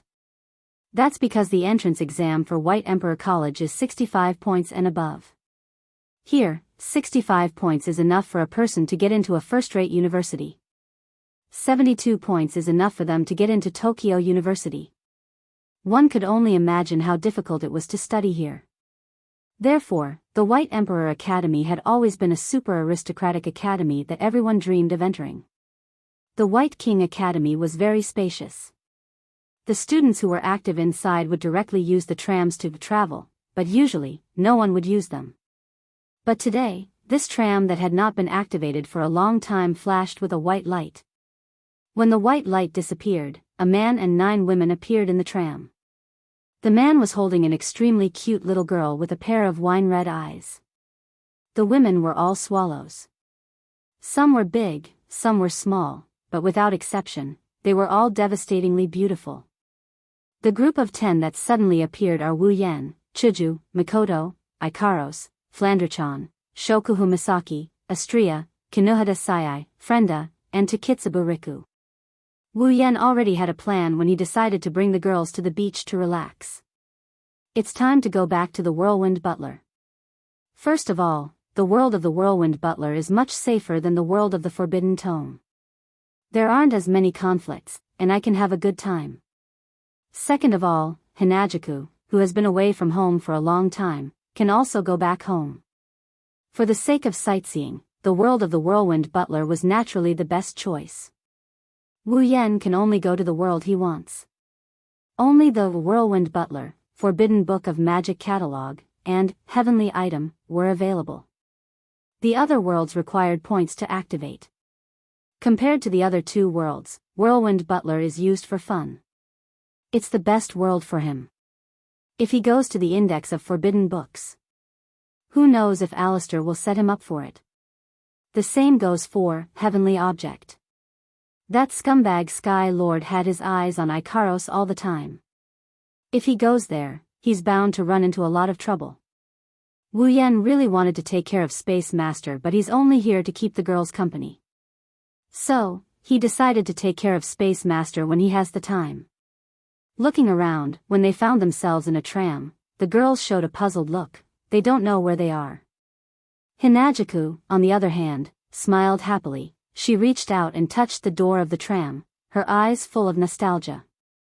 After all, this was Hinajuku's first time away from home. It's only natural that she would miss this place after being away from home for so long. Although in the end, time stopped in Butler Whirlwind's world and Hinajuku left at the same moment, everyone understood why Chuju is acting like this.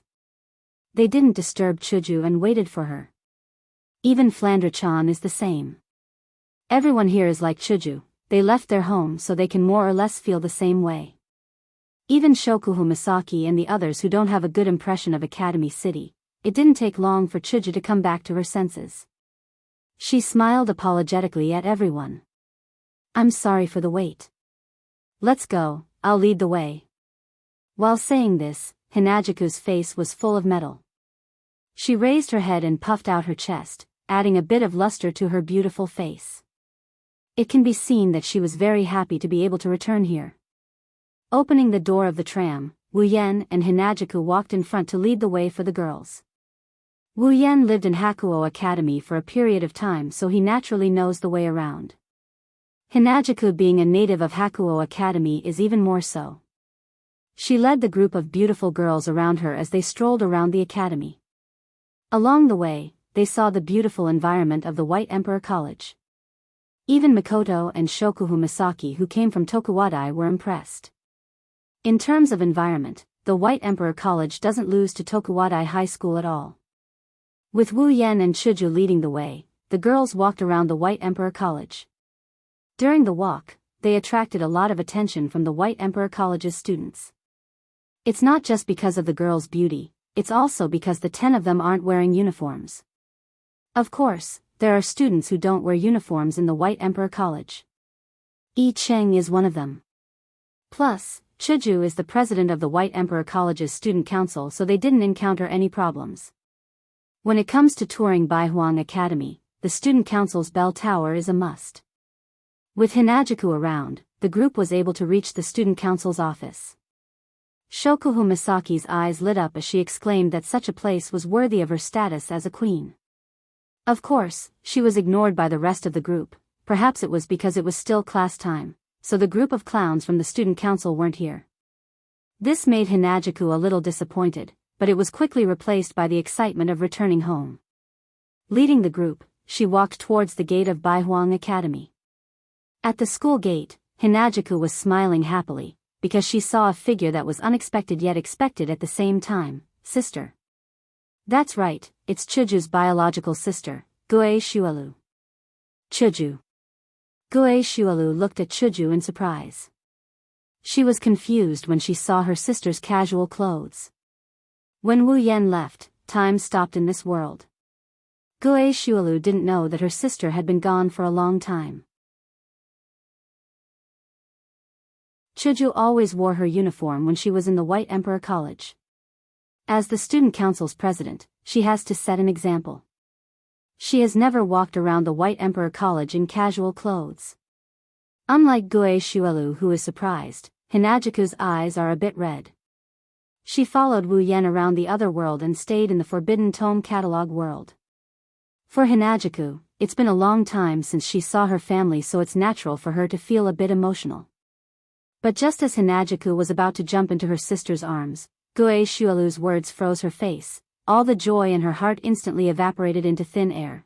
Gue Shualu didn't know what to think. His face became serious, and he put on a karate stance, facing Hinajuku, and cautiously said, "Hinajuku, are you thinking of skipping class?" "I won't allow it." Hinajuku's face stiffened and she quickly shook her head. Mikoto and the others nodded their heads, thinking that Gue Shualu is a good sister. She wouldn't condone her sister's bad habits. Only Wu Yen seemed to have thought of something and his eyebrows jumped. And as expected, Gue Shualu's next sentence made the women's faces completely embarrassed. "It's my turn to guard the door today. If you skip class, my salary will be deducted. If my salary is deducted because of you, even if it's my sister, I'll make you pay." Sure enough. Wu Yen couldn't bear to watch any longer, so he covered his head with his hands. The girls behind him felt their legs give way and they all fell to the ground. "Sister. What nonsense are you talking about?" Hinajuku's face was red, looking at the embarrassed Gue Shualu. She really wanted to give her a kick. At this time, Gue Shualu noticed Wu Yen. He paused for a second before looking at the beautiful girls behind him. He didn't know why, but his expression turned into one of complete shock. Pointing at Chuju, Gue Shualu said angrily, "Chuju, I didn't expect you to become a member of someone else's crystal palace." I. Sister, Chuju's scream echoed throughout the White Emperor College. At the same time, there was a girl's scream.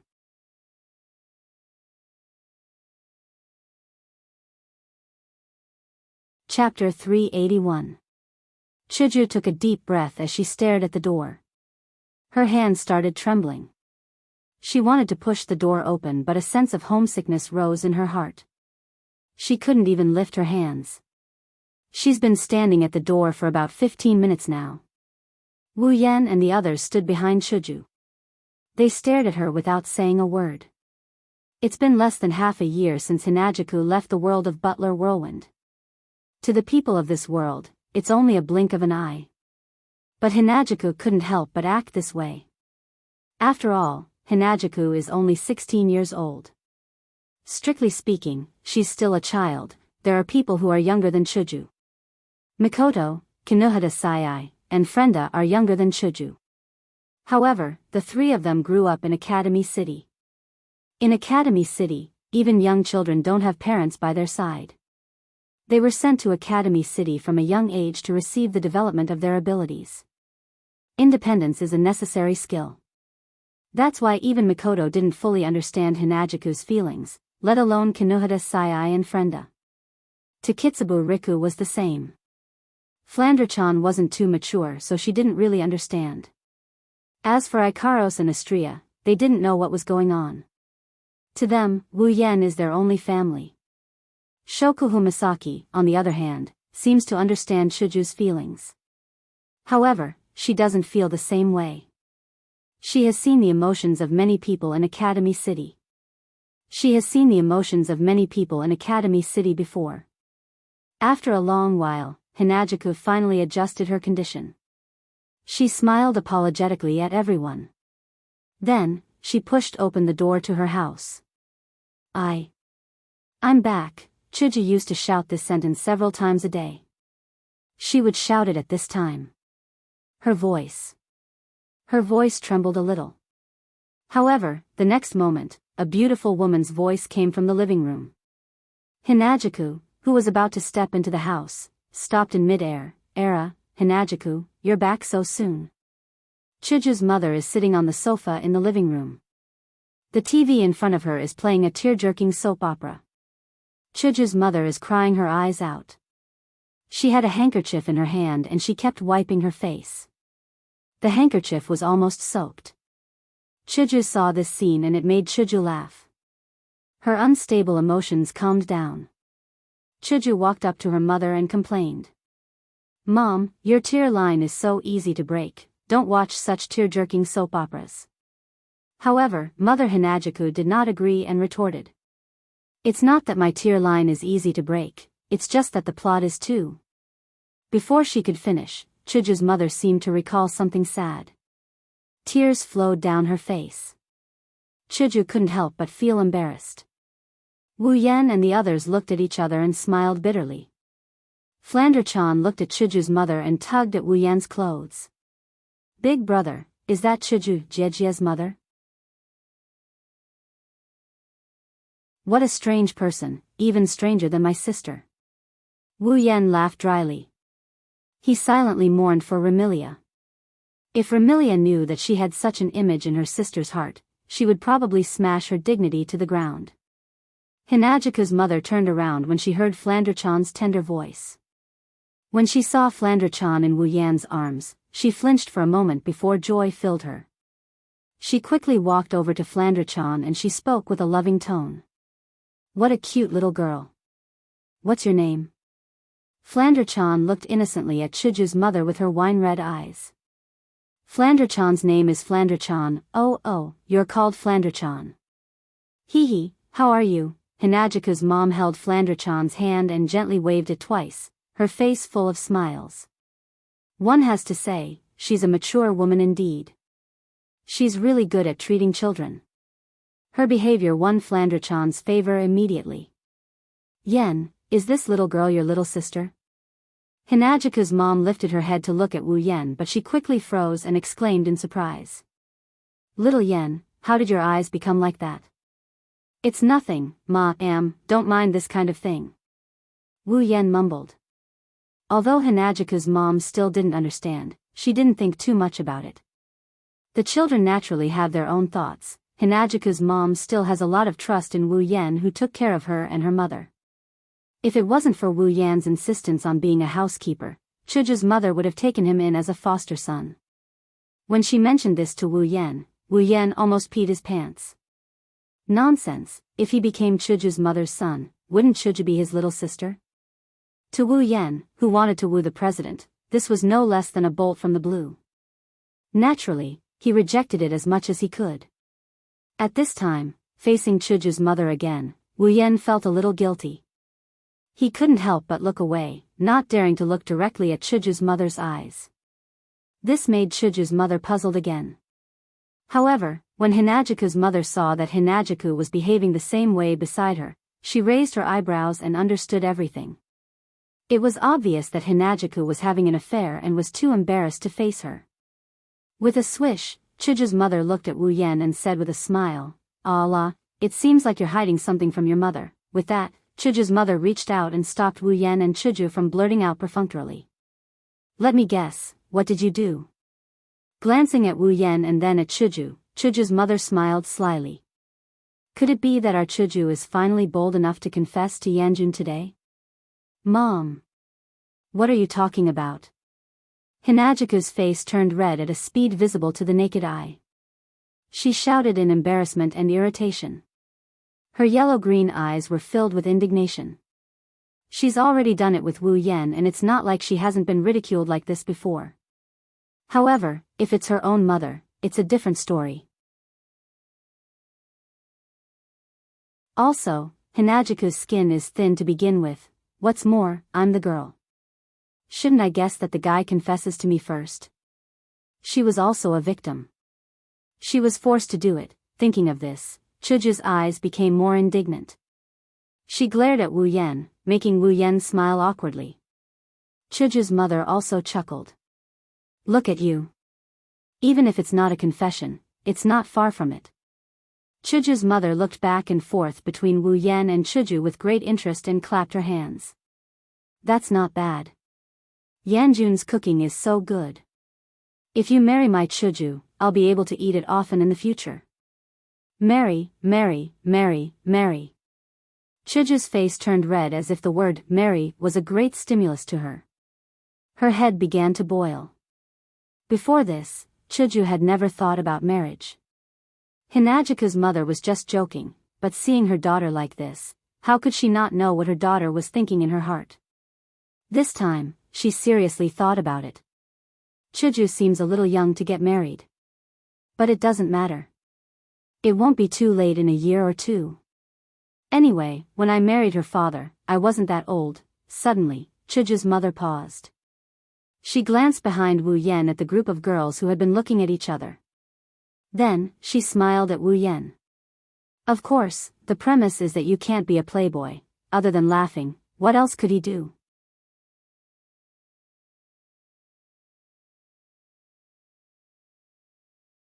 Chapter 382.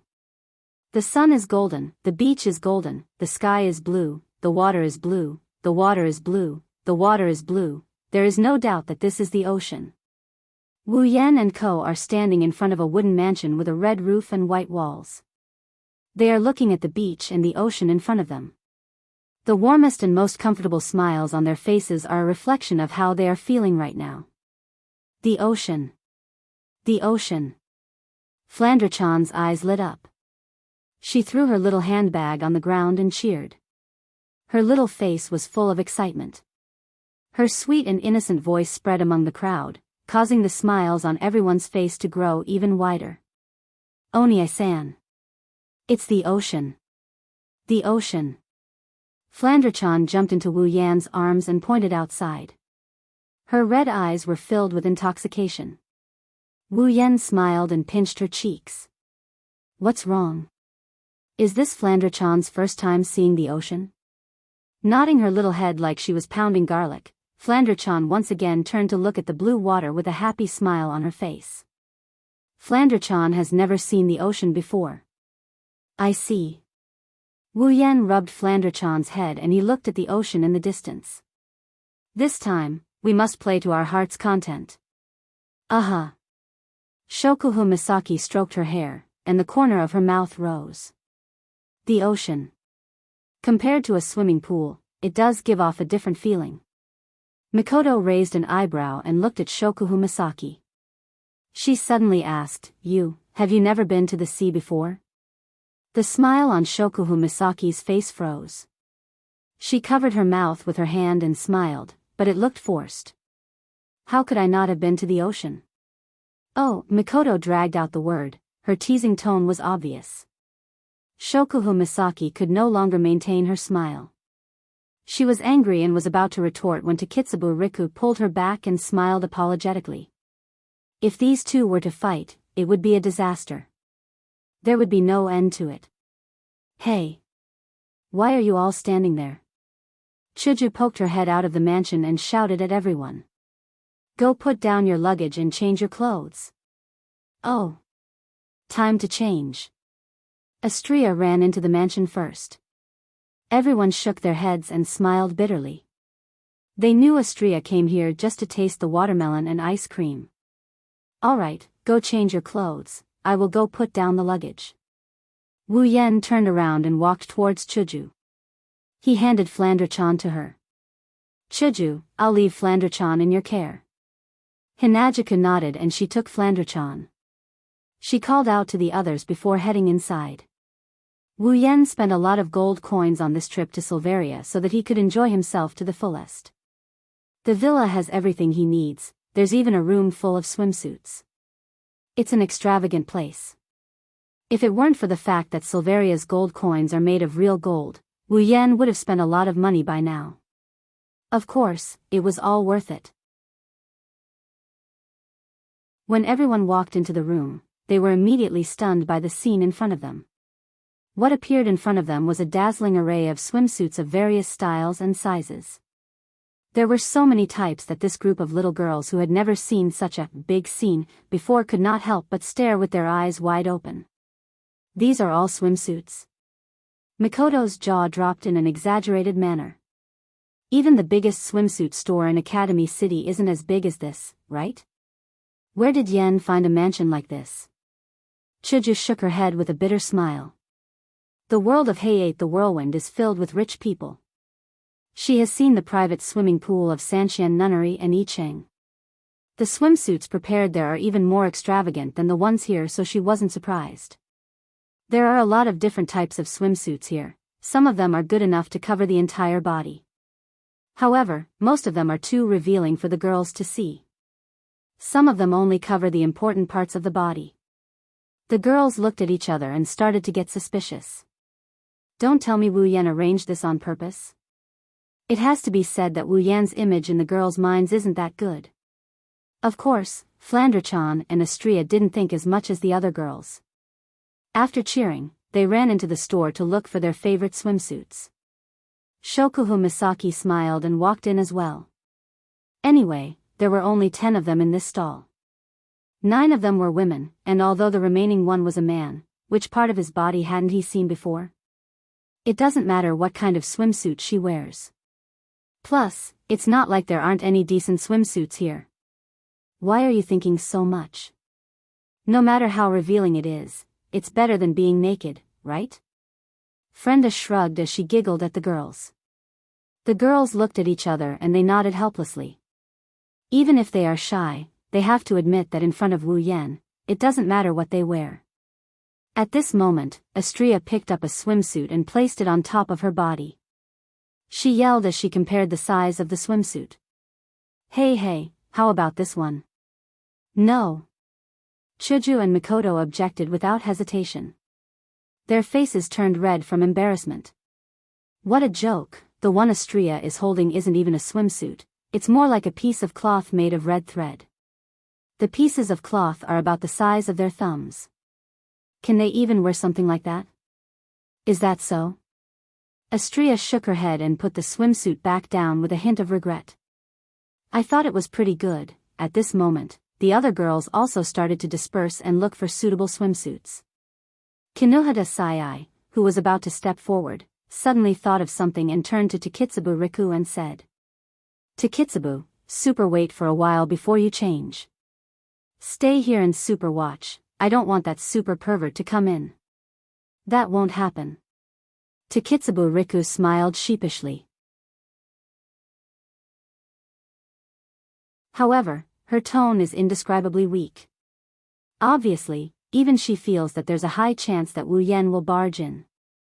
Once again, Wu Yan's image in the girls' hearts isn't that great. Mikoto, which one do you think is better? Hinajuku looked at the swimsuits that were similar to underwear, but she didn't even look at the cloth and lines. She said to Mikoto, looking like she couldn't make up her mind. I think this one is good. Mikoto looked around and picked up a swimsuit that was similar to the school's swimsuit.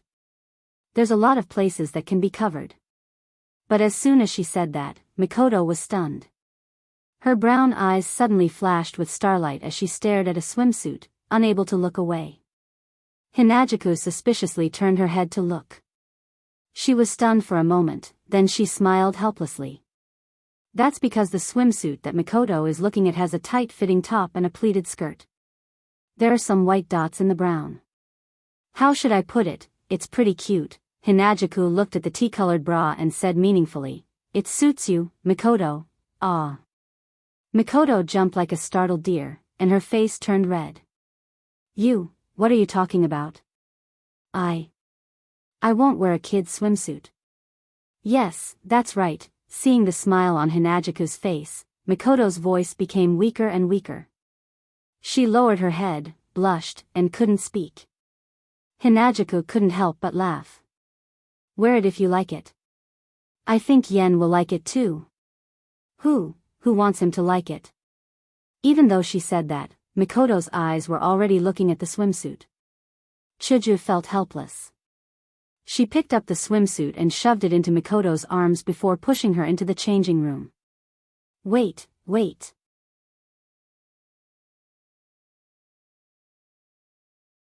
Chapter 383. Without a doubt, the amount of time a girl needs to put on makeup, change clothes, and tidy up her hair isn't something other activities can compare to. Even changing into a bathing suit that doesn't have much fabric took a full hour. Other than Wu Yan, the other 9 girls are standing in the middle of the bathing suit room. All of them have changed into bathing suits. If Wu Yan was here, he'd be dizzy just looking at them. Chuju is wearing a pink bathing suit. The top is tied with 2 straps at the back of her neck and the bottom is a very classic bikini style. Her pink hair and pink bathing suit together, it's like they were born to be together. Mikoto is wearing the bathing suit that Chuju forced on her. The color is brown with some white dots. It matches her hair color very well. The upper part is a tight-fitting suit with a pleated skirt. Even if it's a little underage, it's still very suitable for Mikoto. Standing next to Mikoto was Frenda. She had already taken off her black beret and her blonde hair was tied up. Frenda didn't lose her original cuteness, but she also looked a little weak. She was wearing a revealing red swimsuit that crossed her chest. She looked cute, weak, and sexy all at once. To sum it up, she looked cute, weak, and sexy all at once. To sum it up, Frenda, she's very cute. Compared to the 3 girls, Kinohara Sayai's swimsuit was a bit more common. It was the school swimsuit that Mikoto picked up before. It covered her petite body tightly, but the color was white. Coupled with Kinohara Sayai's seductive snow-white thighs, it didn't lose any of her charm. Instead, it brought out the beauty of her long legs. Flanderchan's bathing suit is a proper children's bathing suit. The color is her favorite, red and white. The design is similar to Mikoto's. Of course. With Flanderchan's cute face, no matter what she wears, she'll attract a lot of attention, especially from some weird uncles. These 5 girls are the epitome of beauty, cuteness, and beauty. If they go out in public, they'll definitely dazzle a bunch of perverts. She was also very satisfied with her image. Before the other 4 girls came out of the dressing room, she had already changed her clothes. At this time, the 5 of them. Aside from Flanderchan, the smiles on the other 4 girls' faces disappeared the moment the 4 girls came out of the changing room. All that was left was unwillingness, jealousy, and unwillingness. Jealousy, and hatred. Shokuho Misaki walked in front of the girls, revealing her beige bikini under the envious gazes of the girls. Her lips curled into a sly smile, and her body swayed with every step she took. Her voluptuous breasts bounced up and down, making her look extremely seductive. Ikaros had a calm expression, but her body didn't seem to want to be left out. The black and white striped bikini couldn't restrain her voluptuous breasts. Even though she wasn't as graceful as Shokuho Misaki, her charm didn't lose to her at all. In fact, she's a little more charming. Astria, on the other hand, was the one who pissed off Mikoto, Hinagiku, Frenda, and Kinohara Sayai the most. After coming out of the changing room, Astria jumped up and down in her pure white bikini with a happy expression. However, her large breasts bounced up and down with each jump, causing the four girls to almost spit fire from their eyes. On the other hand, Takitsubu Riku followed behind Shokuhu Misaki, Ikaros, and Astria with a sullen expression on her face. She felt like she didn't have the right to stand next to them. But reality proved that her voluptuous breasts under the contrast of the black bikini made it clear to everyone that she had a place in Shokuhu Misaki, Ikaros, and Astria's group. Chiju, Mikoto, Kinohata Sai, and Frenda sized up Shokuhu Misaki, Ikaros, Astria, and Takitsubu Riku as if they were trying to find a loophole. After a while, they looked at each other and lowered their heads in dejection. Without a doubt, in the war between the Pauper Party and the Jiru Party, the Pauper Party lost. Frenda carefully looked at her petite body, gritted her teeth, and muttered angrily. What's the point of having a good body? Right now, having a good body doesn't mean you're the winner, having a cute face is the way to go. Chiju, Mikoto, and Kinohata Sai heard Frenda's grumbling and their expressions lightened up. Of course, just because they got over it doesn't mean others will let them off the hook. Shokuhu Misaki glanced at Mikoto's swimsuit and chuckled. Her chuckle was indescribably creepy. Misaka-san, your swimsuit is pretty cute. Mikoto's expression changed dramatically. She forced a smile and said, You think so too? I think so too, at least you won't show off like that.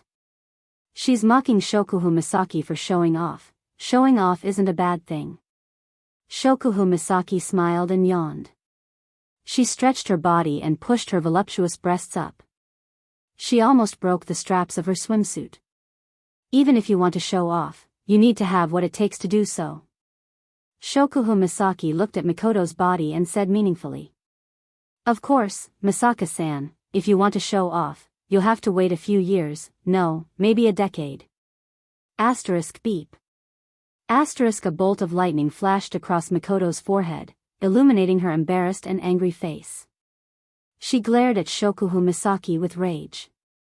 Shokuhu Misaki, on the other hand, didn't seem to care about the fact that she's powerless. She was still giggling as if she knew Mikoto wouldn't attack her. Mikoto almost lost her rationality. At this time, Flandre-chan pouted her lips in dissatisfaction and pulled Hinajiku's hand. Sister Hinajiku, can we go out now? Flandre-chan wants Oniai-san to see her swimsuit. Hinajiku smiled sheepishly. It's not that I don't want to go out, it's just that these two haven't settled their grudge yet. Mikoto, on the other hand, smiled brightly at Flandre-chan's words. Mikoto looked at Shokuhu Misaki and smiled. What's the point of showing off? Are you going to seduce other men? I think it's fine if you don't have the right to show off, as long as you say you like it. Simple words. That's what everyone wanted. Chiju, Kinohata Sai, and Frenda, who were looking down, suddenly regained their spirit. Astria and Takitsubu Riku, who weren't interested in this cup war, also perked up. Even Ikaros, who didn't say anything, had ripples in her eyes. Does he like my outfit or not? This thought appeared in everyone's mind, even Shokuhu Misaki. However, Mikoto's counterattack made Shokuhu Misaki unhappy. She immediately retorted. Little Yen will definitely like it. Shokuhu Misaki sounded confident. Wu Yan's personality is something that even Hinajiku, Mikoto, and the others know about. She's good at manipulating people's minds. To put it simply, he doesn't care about outsiders, but he's a pervert to them. Shokuhu Misaki is confident in her body, so she didn't think that Wu Yan wouldn't be attracted to her. When they're in bed, her body is one of the most delightful to him. Of course, all the girls felt the same way except for Astria. She was the only one who didn't get pushed down. She didn't know what Wu Yan thought of her.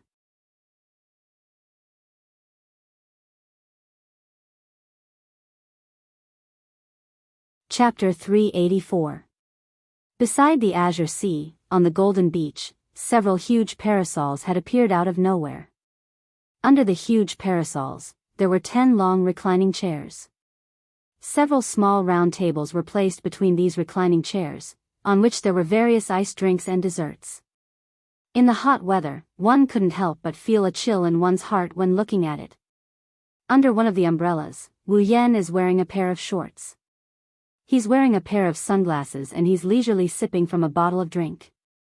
He looks like he's having a good time. Onii-chan, master. Flander-chan and Astria ran over and jumped under the parasols. However, one of them jumped on Wu Yan while the other jumped on the table filled with drinks and desserts. When Flander-chan jumped into Wu Yan's arms, a creaking sound could be heard. Wu Yan didn't feel any pain from Flander-chan's attack, but the recliner under him groaned in pain. Wu Yan might be strong enough to withstand Flander-chan's attack, but he still had a drink in his mouth. Flander-chan's attack caused Wu Yan's eyes to bulge. The drink in his mouth turned into a mist and splashed onto the beach. Wu Yan didn't know whether to laugh or cry as he hugged Flander-chan. Flander-chan, are you trying to choke me to death? Flander-chan stuck out her tongue and smiled sheepishly. However, she didn't want to come down and she snuggled into Wu Yan's arms. Wu Yan couldn't help but smile bitterly. Huh. Yan, you're quite fast. You've even prepared all these. Hinajiku leisurely walked in front of Wu Yan, staring at the parasols and said with a bit of surprise. Wu Yan can only roll his eyes and said in an exasperated tone. What do you mean fast? These things. It took me an hour to prepare them. That's the time you two took to change. Hinajiku chuckled dryly before muttering to herself.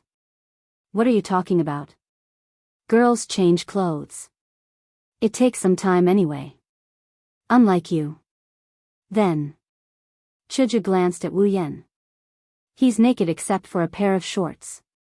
She blushed and turned her head away.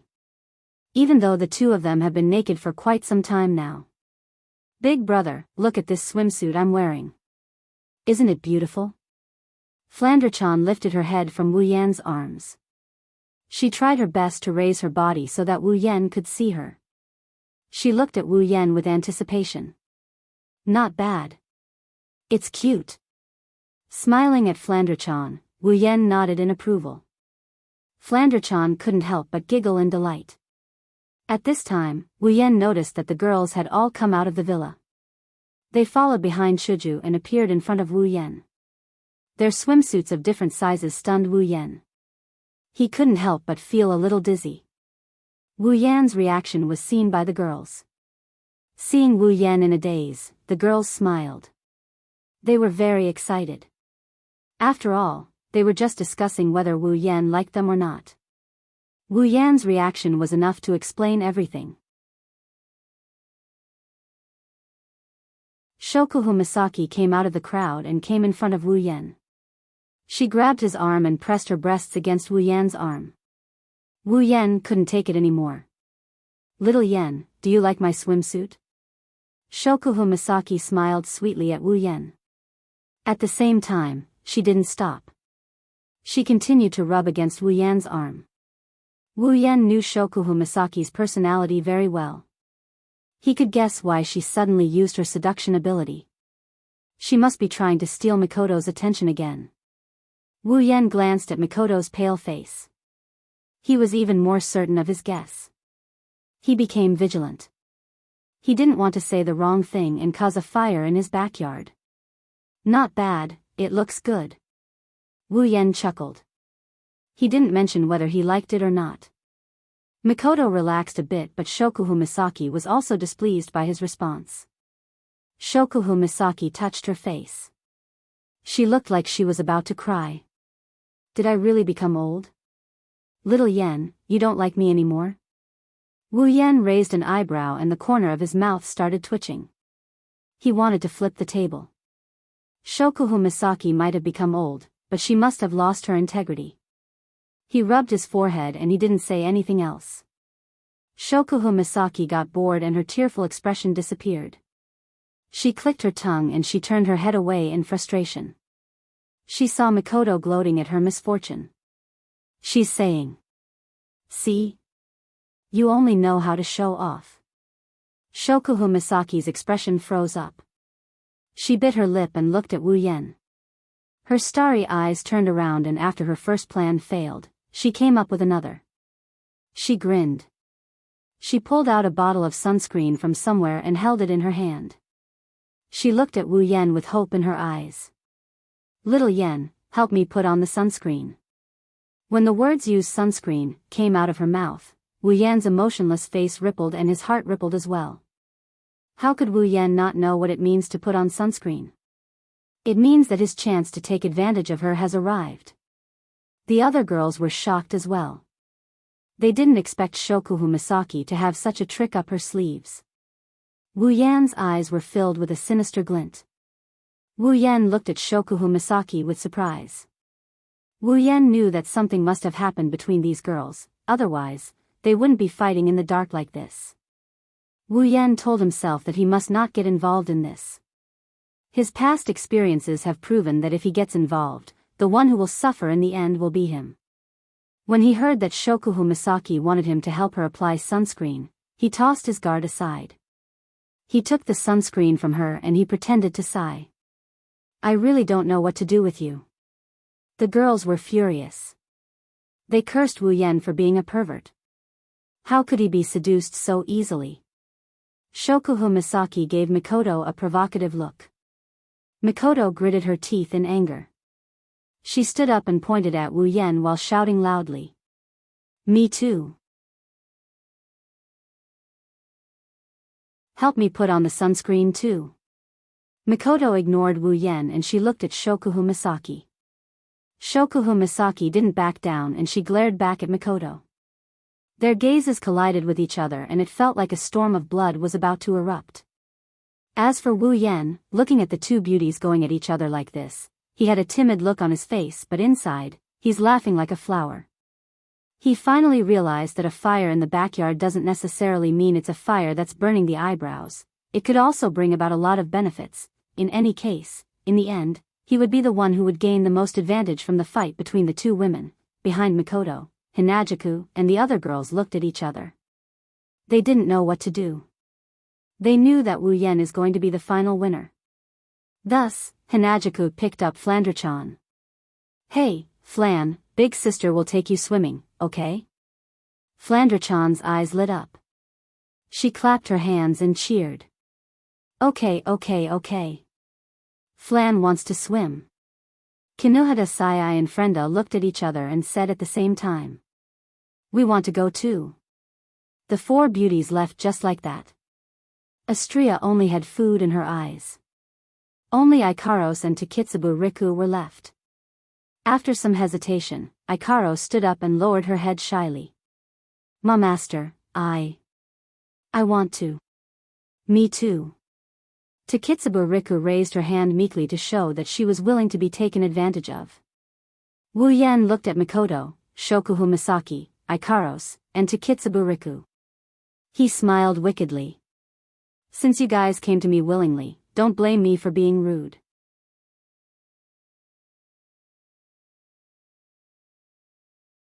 Chapter 385.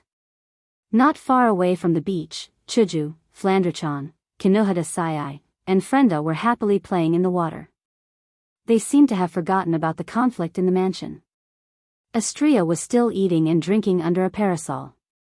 Everything looked so peaceful. Shokuhu Misaki, Mikoto, and Takitsubu Riku were lying on 3 mats under a coconut tree. Behind them, a wolf was uncorking a bottle of sunscreen.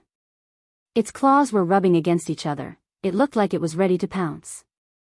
As for Ikaros, she's just standing there in a daze.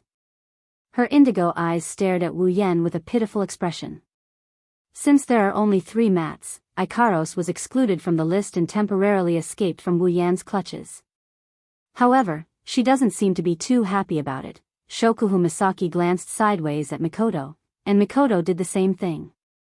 Both of their gazes collided with each other, and it seemed like they were still competing. Takitsubu Riku, on the other hand, seemed to be frightened by the atmosphere between the two. She lowered her head and didn't dare to look at them. Who's going first? Applying sunscreen on his hand, Wu Yan glanced at the 2 girls. He pretended he didn't see the interaction between the 2 girls and told them. However, his voice couldn't hide the excitement in it. Of course I'll go first. Shokuhu Misaki immediately said. Mikoto shut her mouth. She turned her head away angrily. It doesn't matter who goes first, It's not like they said that whoever goes first wins. Shokuhu Misaki seemed to have seen through Mikoto's thoughts. She narrowed her eyes and smiled. It was a meaningful smile. Shokuhu Misaki straightened her body and reached behind her back. She pulled out her swimsuit. She undid it. Wu Yan's hand trembled and he almost smeared the sunscreen on the coconut tree. Mikoto's expression changed as well before her expression changed drastically. The redness began to spread to her face. It looked like she was provoked by something. He shouted angrily at Shokuhu Misaki. You, what are you doing? You filthy woman. Shokuhu Misaki laughed and mocked Mikoto, Era. Misaka classmate, what you're saying isn't right. Isn't it normal to use sunscreen? Don't tell me that Misaka-san wants to make your skin black and white. But. Mikoto blushed, stuttered. But this is the beach, in public. Shokuhu Misaki shook her head and looked at Mikoto with disdain. There are no other men on the beach, and Xiao Yan is my lover. Xiao Yan has already seen my body. My lover. Mikoto lowered her head. Wu Yan and Shokuhu Misaki could see steam coming out of Mikoto's head. Shokuhu Misaki's bold statement was a fatal blow to Mikoto. Shokuhu Misaki smiled triumphantly. She didn't even notice that a certain wolf behind her was trying its best to turn its neck, trying to see through Shokuhu Misaki's back. It wanted to see all of her breasts, but it was quickly disappointed. Shokuhu Misaki made it sound like she's a generous person, but she's not that generous to expose her ample bosom to the sun. She prodded Mikoto for a bit before she laid down on the mat. Her two bunnies pressed down on the mat and her ample bosom started poking out. Wu Yan's mouth went dry when he saw this. He almost lost control of himself and decided to use Shokuhu Misaki to vent his lust. Taking a deep breath, he looked at Shokuhu Misaki's back and he decided to let go of his pretense. He applied sunscreen on his hand and he pressed down on Shokuhu Misaki's back. Ah! The sudden chill made Shokuhu Misaki scream. Mikoto, Ikaros, and Takitsubu Riku's face turned red when they heard Shokuhu Misaki's scream. Wu Yan rubbed his hand on Shokuhu Misaki's back and spread the sunscreen on her back. Shokuhu Misaki's beautiful long hair covered her entire back. Wu Yan rubbed her back gently and a pleasant sensation came from his hand. Wu Yan narrowed his eyes. Maybe Wu Yan's technique was too good, but Shokuhu Misaki's face started to turn red. Shokuhu Misaki felt like Wu Yan's hand was magical. The heat from his hand made Shokuhu Misaki moan. Shokuhu Misaki's face turned red when she realized how embarrassing her voice was. She regretted her actions. Shokuhu Misaki never thought that Wu Yan's hand would make her lose her composure. If she knew this would happen, she wouldn't have fought with Mikoto even if she was beaten to death. It was better than making such embarrassing sounds in front of Mikoto. Shokuhu Misaki didn't know that Mikoto didn't have the time to think about this. She was scared silly by Shokuhu Misaki's shinin. At this time, Mikoto was worried that when it was her turn, she wouldn't be able to do the same. Takitsubu Riku was the same. Shokuhu Misaki couldn't hold back her sobs anymore. She couldn't let Wu Yan continue like this. If this continues, she'll be embarrassed. Under Wu Yan's touch, her body started to feel a strange sensation. Her skin started to turn red and she started to panic. At the end of the day, Shokuhu Misaki only had sex with Wu Yan once. She didn't sleep with Wu Yan after that. After tasting the forbidden fruit for the first time, her resistance to this kind of thing dropped quite a bit. Now that Wu Yan is teasing her, it's only natural for her to react. Worried that she might embarrass herself, Shokuhu Misaki quickly explained herself. Okay, Yen-chan, go help Misaka-san. Shokuhu Misaki wanted to stop but a certain someone didn't want to. How is it okay? There are still a lot of places that haven't been cleaned yet. Wu Yan said in a righteous tone. He didn't seem like he was going to stop.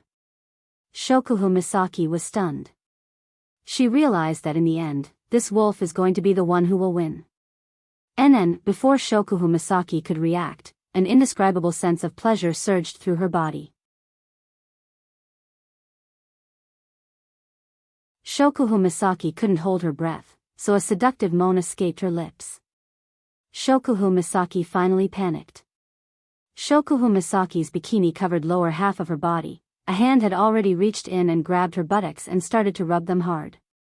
No, no way. Shokuhu Misaki stared blankly at the hand on her buttocks. She panicked when she thought about her current state. If Misaka Mikoto saw her like this, she wouldn't be able to face anyone anymore. Fortunately, Mikoto was scared by Shokuhu Misaki's moans. She buried her head like Takitsubu Riku. Shokuhu Misaki heaved a sigh of relief.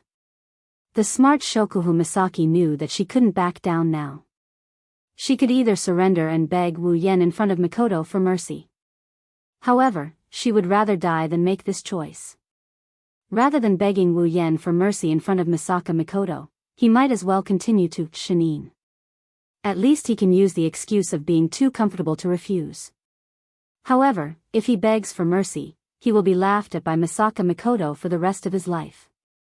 Shokuhu Misaki had no choice but to endure Wu Yan's assault. She tried her best to hold back her moans.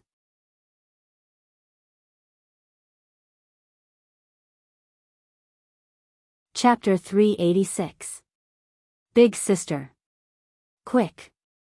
Go there. Go there. Pointing in a random direction, Flandre-chan chuckled at Frenda, who is sitting on her back. Her voice is filled with joy. This game may seem childish, but Flandre-chan is having a lot of fun playing it. Yes, yes, yes, I got it. Frenda sighed helplessly. She wasn't happy about Flandre-chan calling her Big Sister, because her name is so similar to Flandre-chan's. Flandre-chan had no choice but to call her Big Sister. But I told you not to move around, okay? Otherwise, I won't be able to stand properly. Wah. As soon as she finished speaking, Frenda stepped on a round rock. She lost her balance and fell down. Flandre-chan, who was riding on her shoulder, fell into the water as well. Wah. Ah. Frenda was shocked. She quickly carried Flandre-chan out of the water. Flandre-chan had swallowed a few mouthfuls of seawater and her face was filled with bitterness. She stuck out her tongue and her face fell. Pooey pooey, it's disgusting. Are you super okay? Kinohada Sai looked at Flandre-chan and asked. She put a swimming ring on Flandre-chan so that she can float on the water. Flandre-chan looked at Kinohada Sai with a bitter face and shook her head. She stuck out her tongue again. Why is the water in the sea so disgusting? Kinohada Sai and Frenda looked at each other and laughed awkwardly. How are they supposed to explain such a profound question to a child? Even if they roughly explained it, Flandre-chan would only be confused. She might even ask more questions. They've seen a lot of this in Academy City.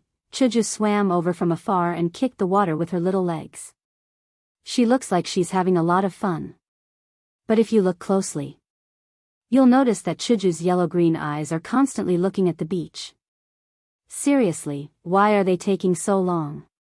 At this moment, under a coconut tree in the distance, the ripples were still going on. Isn't it time to change the person? Shokuhu Misaki's face was flushed red. Finally, she could not help but turn around to look at Wu Yen. Shokuhu Misaki felt that her eyes were filled with water vapor, and they were rippling like the surface of a lake. If Wu Yen continues like this, I will really lose my composure. Wu Yen giggled as he toyed with Jusama's buttocks. He pulled his hand out of Shokuhu Misaki's bikini pants. Shokuhu Misaki released a sigh of relief. However, Shokuhu Misaki's heart skipped a beat the next second. Her heart skipped a beat. Wait, Shokuhu Misaki felt Wu Yan's hand slowly move from her buttocks to her soft back, then from her soft back to the sides. Shokuhu Misaki couldn't help but open her mouth. Unfortunately, Shokuhu Misaki couldn't speak anymore. His hand gently pressed and pinched Shokuhu Misaki's soft buttocks. Wu Yan could clearly feel Shokuhu Misaki's body trembling along with his movements. Her skin started to turn red. Wu Yan laughed in his heart. As expected, her chest is Jusama's weakness. Shokuhu Misaki bit her lips to stop herself from letting out the moans that were already at her throat. Shokuhu Misaki wanted to cry but no tears came out. For the first time in her life, Shokuhu Misaki hated her breasts. No matter the shape, size, or smoothness, Shokuhu Misaki was always proud of her breasts. But why was it her sensitive spot? Her body trembled along with Wu Yan's touch. Shokuhu Misaki's heart trembled along with it. Her body was getting weaker and weaker. Shokuhu Misaki wanted to beg for mercy, but when she remembered that Misaka Mikoto was beside her, she couldn't bring herself to do so. In the end, she could only look at Wu Yan with pleading eyes. Wu Yan continued to pinch Shokuhu Misaki's soft buttocks. Shokuhu Misaki moaned a few times before he finally pulled his hand back. At the same time, Shokuhu Misaki lost all her strength and collapsed onto the mat. She gasped for air and couldn't lift her body. She still needs more training. Shokuhu Misaki wanted to punch him in the face. Wu Yan turned around and smiled at Mikoto. Mikoto, it's your turn, huh?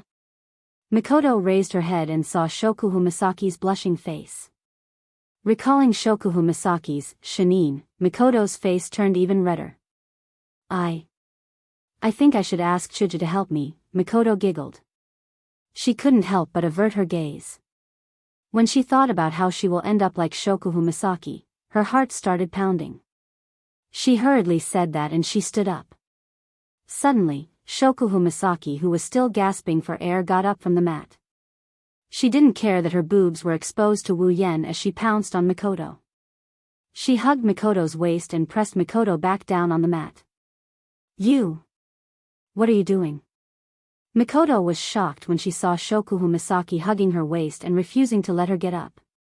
Mikoto yelled. Shokuhu Misaki's face was still flushed red and she was still panting, but she forced a smile on her face. She gritted her teeth and said to Mikoto, since this queen is already in this state, don't you dare think you can stay out of this. You damn woman. Mikoto finally understood that Shokuhu Misaki was trying to drag her down with her. She screamed and pushed Shokuhu Misaki away with all her might. Yen! Quick! Help her put on the sunscreen. Shokuhu Misaki shouted at the dumbfounded Wu Yan. At the same time, she unleashed her full potential. As a sports idiot, Shokuhu Misaki managed to restrict Mikoto's movements. What the hell is going on? Wu Yan's jaw dropped as he watched the two girls wrestle with each other. He didn't know whether to laugh or cry. Shokuhu Misaki is really desperate. She actually helped her husband hold down another woman. Fine, Wu Yan has to admit that this is an unimaginable situation. Ma, it's a good thing anyway. Wu Yan snickered and rubbed the sunscreen on his hands. He quickly reached out with both hands and pressed them on Mikoto's cute bra. Ah! Mikoto stiffened up and her hands that were pushing Shokuhu Misaki went limp. Mikoto's face turned red as she yelled at Wu Yan in a coquettish manner. Yen, you idiot.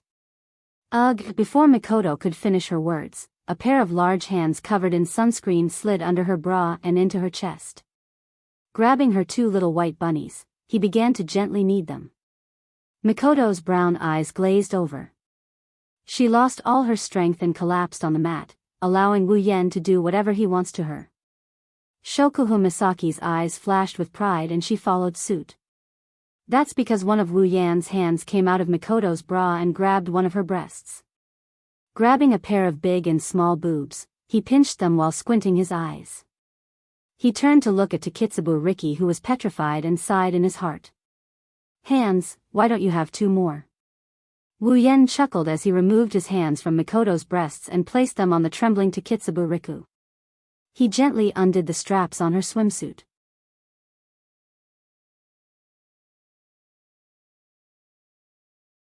Chapter 387. Time passed by slowly. The noon sun is slowly setting in the west. Chuju, Flandrachan, Kinohada Sai, and Frenda are starting to feel tired.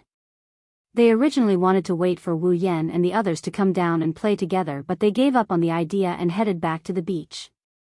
When the 4 girls returned to the shelter, a long barbecue grill was set up there. There were all kinds of meat slices and skewers placed on top of the grill. Wu Yan was standing behind the grill, spinning the grill in his hand as he tossed the raw meat from the table beside him into the grill. The barbecued meat on the grill started to glow. Wu Yan skillfully sprinkled some seasonings on the barbecued meat before brushing it with a layer of oil. Instantly, the barbecued meat turned into a golden orange color. The aroma of the barbecued meat made one salivate. One look and you can tell that the barbecued meat isn't just beautiful on the surface. Astria stared at the barbecued meat with her crimson eyes. The aroma of the barbecued meat wafted into her nose. Astria couldn't help but twitch her nose. Her face was filled with desire. That was to be expected. With Astria's digestive system, as long as the food wasn't too disgusting, she could eat it all. Even raw food that wasn't processed wasn't too bad. Wu Yan's culinary skills are top-notch. On the ability tab. Even though he doesn't have cooking expert anymore, it's only because he merged it with infinite martial arts. Wu Yan still has cooking expert. Back then, Kaishu-sama was slowly conquered by Wu Yan's stomach before he started attacking her heart. Even Kaishu-sama couldn't resist the temptation of Wu Yan's delicious food, let alone Astria who has a huge appetite. Master. Astria looked at Wu Yan with teary eyes. She looked at Wu Yan with a pitiful expression. Her eyes were filled with pity. It's obvious that this gluttonous angel who just stuffed 10 cakes into her mouth was once again lured out by Wu Yan. Got it, I'll be done soon. Wu Yan chuckled at Astria. He couldn't help but sneak a peek at Astria's flat stomach. He complained in his mind. Which part of Astria's body did she stuff all those things into? Is this the reason why Astria's combat prowess is so strong? She's a god of war. Is it because she has the ability to transform food into combat power? Flanderchan saw this scene and yelled out. He immediately yelled and ran over. Hinajaku, Kinohada Sayai, and Frenda wrinkled their noses in dissatisfaction. You're back. Wu Yan flashed a bright smile as he greeted the 4 girls. He acted like nothing happened. It's very infuriating. We've been waiting for you in the water for half a day. I didn't expect you to be enjoying a barbecue here. Chuju walked in front of the grill and snorted at Wu Yan. She sounded annoyed. Mama. Wu Yan waved his hand and continued what he was doing. He looked up at Hinajaku. I was worried that you might get hungry, so I prepared some food for you. Kinohada Sayai raised an eyebrow. She looked at Wu Yan and mocked him. Are you really that considerate? Frenda tilted her head and glanced at Wu Yan. She asked suspiciously. So, did you do something bad that you don't want us to know? Is that why you're having a barbecue here, to cover it up? His body trembled for a bit before he regained his composure. Wu Yan shook his head as he laughed at the 3 girls. Inside, he's scared witless. Kinohada Sayai and Frenda, they've only been with him for less than 2 months, yet they know him so well. Don't tell me they know the rumored mind-reading ability? Chuju narrowed her eyes and looked around. She suddenly remembered the sunscreen incident. She turned to Wu Yan and asked in a serious tone. Where are Makoto and the others? His body trembled and he almost dropped the barbecued meat in his hand onto Kaishu-sama's flat breasts. Wu Yan laughed dryly and he gestured towards the coconut tree beside him with his lips. Aren't they sunbathing over there? Chuju, Kinohada Sayai, and Frenda looked in the direction Wu Yan pointed at. They saw Makoto, Shokuhu Misaki, and Takitsubu Riku lying on a mat under the coconut tree. They looked like they had fallen asleep. Ikaros was fanning them. It did look like they were sunbathing. The 3 girls were relieved. Of course, if the 3 girls were to get close to Makoto, Shokuhu Misaki, and Takitsubu Riku, they would notice that their skin is flushed red and their swimsuits are a little messy. Most importantly, their bodies are trembling and their chests are heaving up and down violently. Retracting their gaze, they looked at the barbecued meat on the grill. Kinohada Sai and Frenda swallowed their saliva as they looked at the golden barbecued meat on the grill. Looks like it's super delicious. I didn't expect you to be so good at cooking. Looking at Kinohada Sai and Frenda's drooling faces, Wu Yan smiled proudly. Chuju stroked her pink hair and said with a sigh. Yen, you're really good at cooking. Now that I think about it, it's been a long time since I've eaten your cooking. She recalled the first time she met Wu Yan. She brought him to the student council for revision, she brought him to the exams, and she took in the homeless Wu Yan as her housekeeper. They went to school together, left class together, and went home together. When it was time for their meals, she and her mother would sit at the dining table and wait for Wu Yan's cooking. She would eat as much as she could. The memories kept replaying in her mind, and a warm smile slowly blossomed on her face. Looking at Wu Yan, her gaze gradually softened. After all, those days may have been ordinary, but for Hinajuku, it was a very happy and unforgettable experience. After becoming Wu Yan's summon, Chuju's days were very fulfilling and happy. Even more so after having Mikoto and the others as her friends. Even though there were dangerous battles, it's undeniable that compared to her previous life, Chuju was happier when she was with Wu Yan. The only blemish was that this scoundrel had too many girls around him. Thinking up to here, Hinajuku's gentle gaze started to show signs of dissatisfaction. Coincidentally, Wu Yan raised his head at this moment. He didn't see Kaishu-sama's gentle gaze, but this dissatisfaction is well hidden. His body trembled again as his heart started beating faster. Did she find out about his sunscreen incident? Master, are you done yet? Astria's wings started flapping as hard as they could. Her pure white wings unfurled and the feathers started falling towards the barbecue on the grill. Chuju, Kinohada Sai, and Frenda were shocked. Their 3 pairs of arms and 6 palms quickly waved above the grill to catch the feathers that fell from Astria's wings. Oi, don't throw the feathers around. No matter how fragrant the meat is, once it's stained with feathers, I won't dare to eat it anymore. Kinohada Sai grabbed a handful of feathers and muttered in dissatisfaction. Frenda nodded her head furiously as she looked at the barbecued meat on the grill with lingering fear. It seems like they were really attracted by the aroma. I can't wait anymore. Astria pouted and said with teary eyes. Wu Yan couldn't help but feel helpless. He looked at Chuju and said, Chuju, go get some desserts for Astria to fill her stomach. Hinajuku nodded and Astria cheered before jumping into Wu Yan's arms. Yay! Master is the best. Disciple. Let go. Meet. The sun slowly sank below the horizon amidst the laughter of the crowd.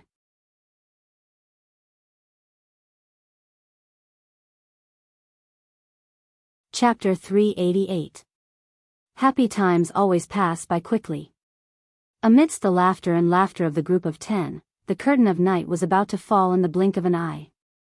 When the sun set from above the sea level to the other side, the sky suddenly darkened and then brightened up again, different from the daytime. The white cloud ribbons in the sky were now emitting faint red stars and light, illuminating the entire sky with the color of dusk and then the silver of the stars. Under the beautiful starlight, the stones that didn't seem to have any color during the day were now shining brightly like bright red diamonds. It was so beautiful that the group of 10 people standing by the beach were all stunned by it. That's right. It's so beautiful. Flanderchan's wine-red eyes were filled with splendor as she stared at the horizon and the ocean. She couldn't help but clench her fists tightly together. The lively Flanderchan seemed to have lost her ability to speak and move at this moment. She could only mutter a sentence to express her current feelings. Hinajuku, Mikoto, Ikaros, Shokuhu Misaki, Astria, Kinohada Sai, Frenda, and Takitsubu Riku were also looking at the beautiful scenery. Everyone's heart calmed down. The beautiful scenery created a picturesque scene with the sea and sky. After a while, Chuju smiled. She said softly, "This time, I was right to come." The girls nodded and they smiled. Wu Yan's heart blossomed when he saw the smiles on the girls' faces.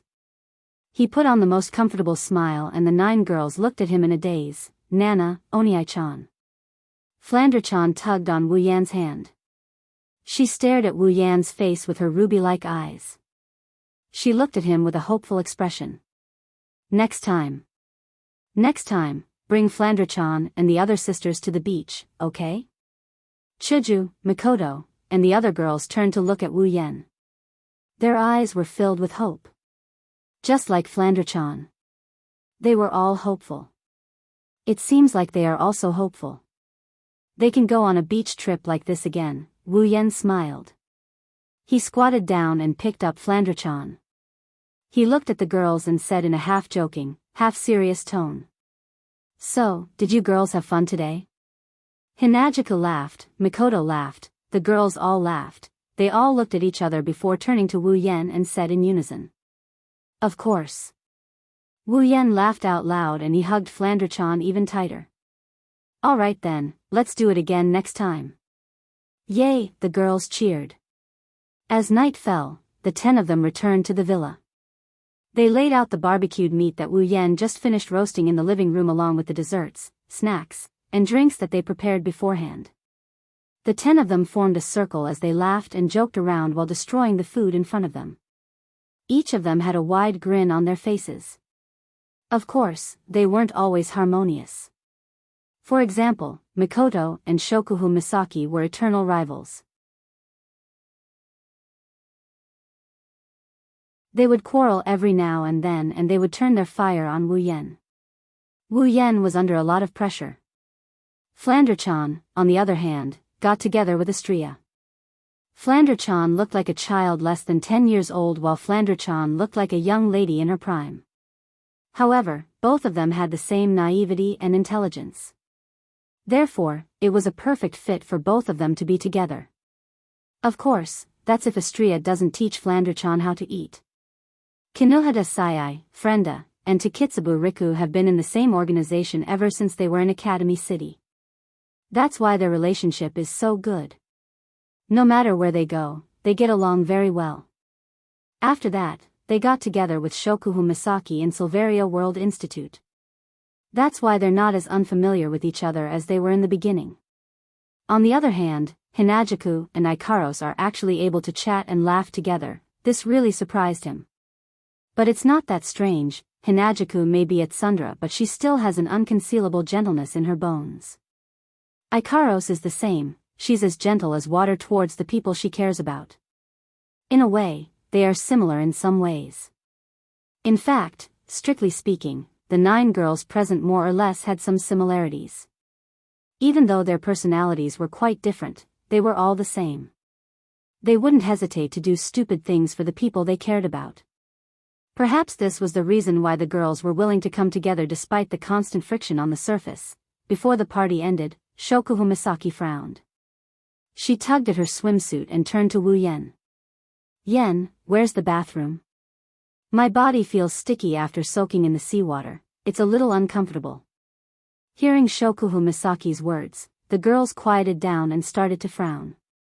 Indeed, after hearing Shokuhu Misaki's words, they started to feel a little uncomfortable. Wu Yan paused for a second before nodding his head. He mused for a bit before smiling. I remember that when I rented this villa, I saw in the introduction that there was a hot spring in one of the rooms on the ground floor. The eyes of the girls brightened up and their spirits jolted. Their faces showed traces of excitement which made Wu Yan chuckle. He knew it, girls have zero resistance to hot springs and whatnot. The room on the ground floor? I got it. Mikoto stood up impatiently and pulled Hinajiku over. Chuju, let's go soak in the hot spring together. Hinajiku nodded immediately. She was also looking forward to the hot spring. All the girls were the same. After soaking in the sea water, they could soak in the hot spring. It must be said that this was a very tempting experience. So, one by one, they stood up from the floor and ran towards the hot spring in groups. We haven't finished eating yet. Wu Yan was stunned when he saw all the girls running out. He quickly called out to the girls, but what he got in return was a voice that came from afar, "Let's eat later." In the end, only Wu Yan was left. He sat in front of a pile of food and watched the girls running away. He didn't know whether to laugh or cry. Sighing, Wu Yan picked up a feather from Astria's wing and mumbled. Aren't you a foodie? Why are you attracted to the hot spring as well? Wu Yan saw another feather on the ground. It was pink in color. Wu Yan sighed again. All right, even Ikaros abandoned her master for the sake of the hot spring. Wu Yan didn't know that even if all the hot springs in the world were placed in front of Ikaros, it still wouldn't be as important as her master. The reason why Ikaros isn't here is because Hinajaku conveniently dragged her away. Finishing his drink in one gulp, Wu Yan's mind started drifting away. After all, it was so lively just a moment ago and now he's the only one left. More or less, he's not used to it. Wu Yan looked at the direction where the girls disappeared. He rolled his eyes and whispered. How about I go soak in the hot spring too? They're all my wives anyway. Wu Yan shook his head with a bitter smile. I'm afraid Mikoto will electrocute me the moment I enter and everyone in the hot spring will be injured by the electric current. Wu Yan looked at the food on the ground. He rolled his eyes and smiled evilly. I can't get my hands on the hot spring, but I can get my hands on the food as well.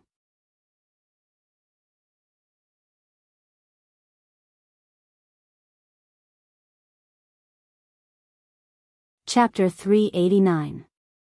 Inside a room on the ground floor of the mansion. When the girls pushed open the wooden door, they were greeted by a wooden changing room. There were two similar wooden wardrobe racks on both sides of the room. There was another wooden door on the other side of the door. Warm air seeped out from the gap between the wooden door and steam filled the room. The girls' intuition told them that there must be a hot spring behind the wooden door. Flanderchan's face was filled with joy, her nose sniffed the air. It smells so good inside. Astria mimicked Flanderchan and sniffed the air. A fragrance entered Astria's nose and her face lit up. Ugh! It smells so good, is there anything good inside? It's not good, dummy. Kinuhata Sayai shook her head with a smile. Astria wasn't happy with the word dummy. You're the dummy. Dummy. Dummy. Kinuhata Sayai's mouth twitched, she couldn't keep her cool. I feel like I'm such a failure, I got called a dummy by a dummy. Shokuhu Misaki walked into the changing room and picked up a bottle from the corner. This is probably the reason. This isn't a proper hot spring hotel, the hot spring must have a strong distilled smell. If we don't remove the distilled smell, the hot spring won't work. Whatever, it doesn't matter where the smell comes from. Mikoto walked into the changing room impatiently. Anyway, let's soak in the hot spring first. The girls couldn't help but nod and walk into the changing room. Daisy, who was at the back, pulled the wooden door and hesitated for a moment before locking it. It seemed like she was guarding against a certain wolf's sudden attack. The girls began to slowly take off their clothes. To be more precise, it should be swimsuits. Therefore, the swimsuits were taken off quickly. White and tender bodies suddenly appeared in the air of this space. Some were naked, some were young, and some were young. The body odor of the girls merged with the processed fragrance in the air. It was as if a pink atmosphere bloomed in the air. In front of the hot spring, the low-breasted women no longer looked at the big-breasted women. They pulled open the wooden door, and a hot spring covered in steam appeared in front of them, causing them to laugh in unison. Yo! Flanderchan and Astria jumped into the hot spring, splashing water everywhere. The hot spring has different depths. The hot spring reaches up to Astria's chest. It didn't completely cover Astria's breasts, but it wasn't enough to make Astria shiver. The shallower part is only up to Flanderchan's shoulders. It's just enough for her short stature to move around. Ugh, it's so comfortable. Flanderchan and Astria closed their eyes and exhaled in comfort. The other 7 girls who haven't entered the pool yet were itching to get in as well. They all started running towards the hot spring. Wow! It's so warm. Kinuhata Sayai slapped the surface of the water. She didn't care about her breasts. Her body floated on the surface of the water. She didn't mind if it was unsightly. In the end, I should have brought some drinks in. Drinking drinks while soaking in the hot spring, I'm almost drunk. She held her cheeks with both hands. There was indeed a slight blush on her cheeks, proving that she was indeed intoxicated. Shokuhu Misaki chuckled as she splashed some water on herself. The water droplets slid down her delicate skin. It's a sight that would make anyone want to take a bite out of. Shokuhu Misaki scanned the hot spring with her starry eyes. She stared straight at Astria's body. She tapped her lips and said in a tone as if she was measuring something. "Ask Leah-chan, did your boobs get bigger again?" "Is that so?" Astria flinched. She looked at her breasts that floated on the surface of the water. She blushed and shook her hands. "No." "Is that so?" Shokuhu Misaki looked at Astria suspiciously. Her lips curled into a sly grin. She slowly moved to Astria's side and grabbed Astria's breasts with both hands. She started rubbing her breasts. "Let me touch you." "Ah. Don't." Astria screamed. Her body trembled from Shokuhu Misaki's touch. Her expression changed and a seductive moan came out of her mouth. "It looks like it really did get bigger." Shokuhu Misaki muttered as she massaged Astria's breasts into all sorts of shapes. "Seriously, they were already bigger than me and now they got even bigger. I can't accept this, stop it." Astria collapsed onto Shokuhu Misaki's body. She pressed her back against Shokuhu Misaki's ass. She started panting when she heard Shokuhu Misaki's words. "Ikaro senpai's are bigger than Astria's." "Is that so?" Shokuhu Misaki turned to look at Ikaros. She saw Ikaros sitting quietly in a corner. Ikaros was stroking her wings. She seemed to be tidying them up. Her pair of wings bounced back and forth on the surface of the water, creating small ripples. Takitsubu Riku and Ikaros were sitting together with their eyes closed. The two women didn't like to talk, so they didn't participate in the conversation. They didn't seem to have heard Shokuhu Misaki's words either. Shokuhu Misaki shook the water off her blonde hair. She asked in confusion. "It looks similar to Astria-chan's." Astria raised her hand meekly. "But Master said Ikaro senpai's breasts are his favorite." Shokuhu Misaki raised an eyebrow. She gave Ikaros a deep look. Ikaros blushed a little, not sure if it's because the hot spring is too comfortable or because she heard Astria's words. "Favorite?"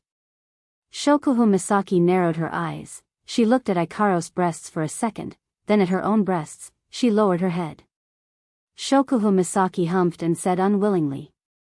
"Humph, I won't lose either.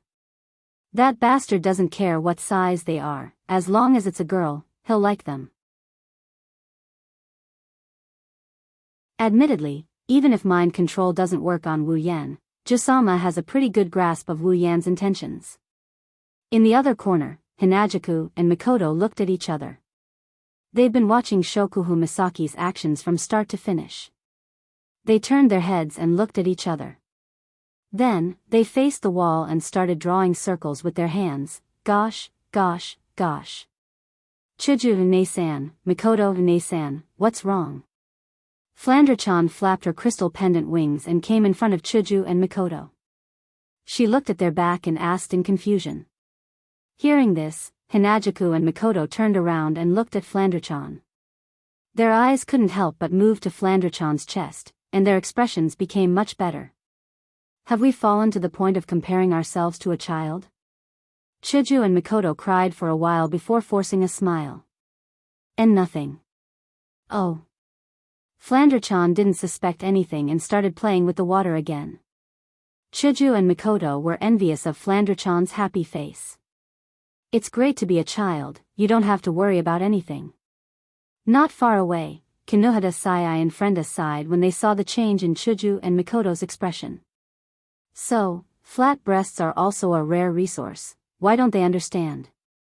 Frenda said slowly as if she understood the truth of the world. It's not clear if she really understood the truth or if she was just comforting herself. Kinohada Sai pouted and continued to wander around.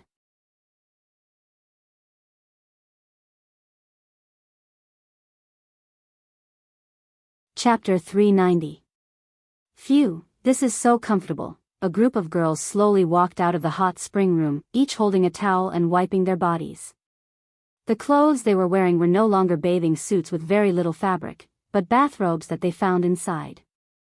It had to be said that the owner of this villa had prepared everything. Aha, my body is so warm and fragrant.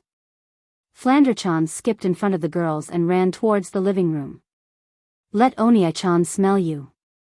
You're super going to let that guy smell you? Kinuhada Sai pouted. Isn't this super convenient? The girls laughed, Frenda said. Well, it's good to be a kid, you don't have to think about anything. Chuju and Mikoto nodded in unison. Frenda's words are exactly what they're thinking. Of course, the meaning is different. Under Flanderchan's lead, the girls started to walk faster towards the main hall. After all, they've been soaking in the hot spring for more than an hour. However, when the group of young ladies returned to the hall, the scene that appeared before them caused them to be stunned and astonished. Wu Yan is sitting in front of the pile of food with a glass in his hand. It's exactly the same as when they left. The only difference is that there's a lot of beer in the middle of the pile of food. The glass in Wu Yan's hand isn't filled with soft drinks, it's filled with yellow beer. You girls sure took a long time to take a bath. Wu Yan rolled his eyes and he gulped down the beer in one gulp. He also exhaled a huge mouthful of air. The girls looked at him in shock. Chuju asked in surprise. Yan, you're drinking? What's wrong? Is there something wrong? Wu Yan looked at Hinajiku with a puzzled expression. At the same time, he filled his cup to the brim with beer.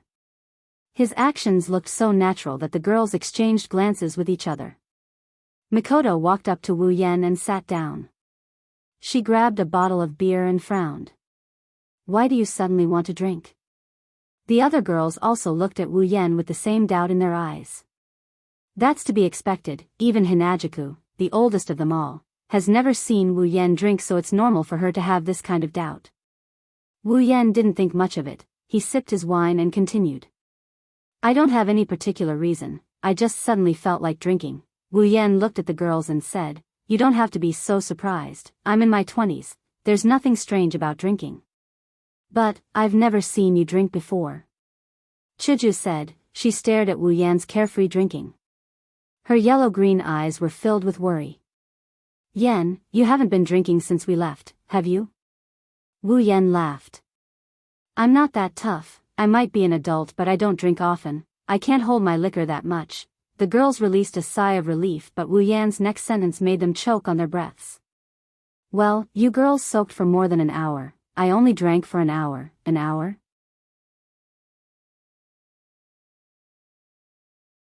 Chuju and Mikoto raised their voices in disbelief.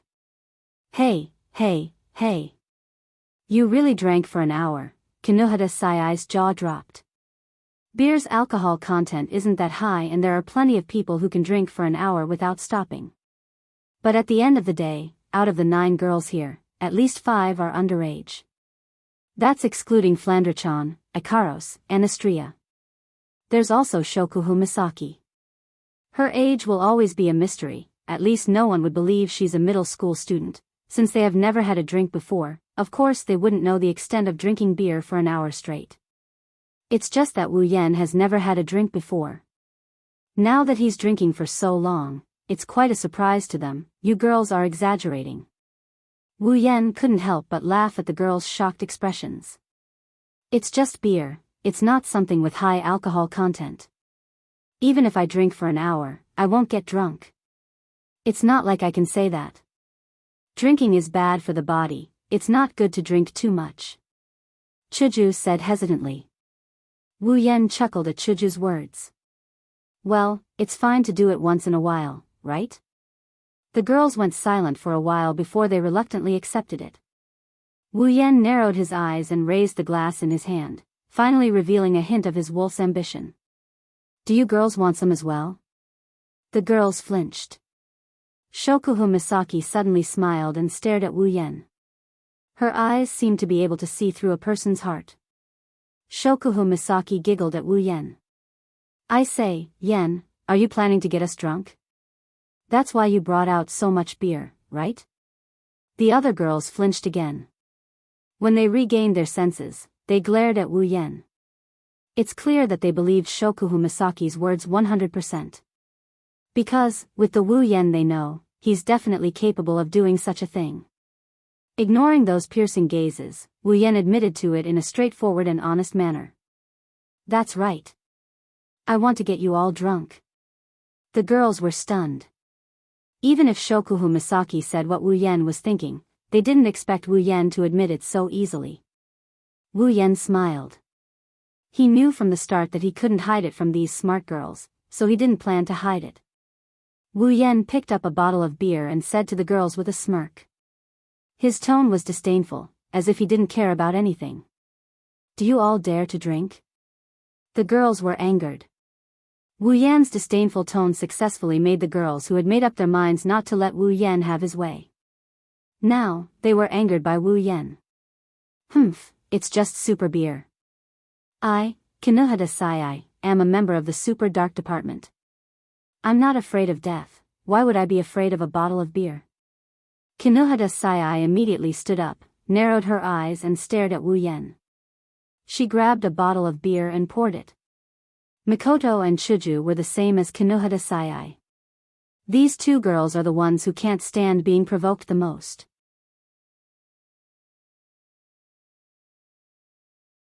Therefore, with Wu Yan's provocation, these two prideful girls stepped onto the path of no return. Let's drink then, who's afraid of who? After saying that, the two girls picked up a bottle of beer and poured a little. They hesitated for a moment before squinting their eyes and gulping it down. Then, their eyes lit up and they started laughing. What the hell, this beer isn't as bad as I thought. In the end, it's just beer, how bad can it be? Shokuhu Misaki narrowed her eyes and thought. Since Wu Yan is alone and she has so many people on her side, even if she gets drunk, as long as she can get Wu Yan drunk as well, they won't lose anything. With that in mind, Shokuhu Misaki also picked up a bottle of beer. Her eyes were filled with curiosity. She's curious about the taste of beer. In the end, Shokuhu Misaki has never drunk beer before. At this time, Ikaros, Astria, and Takitsubu Riku already started pouring beer. They weren't provoked by Wu Yan, they just drank because Wu Yan asked them to. In the end, they all drank it. Frenda's mouth twitched. She hugged Flandre-chan, who also wanted to try the beer, and sighed. She reached for the bottle of beer.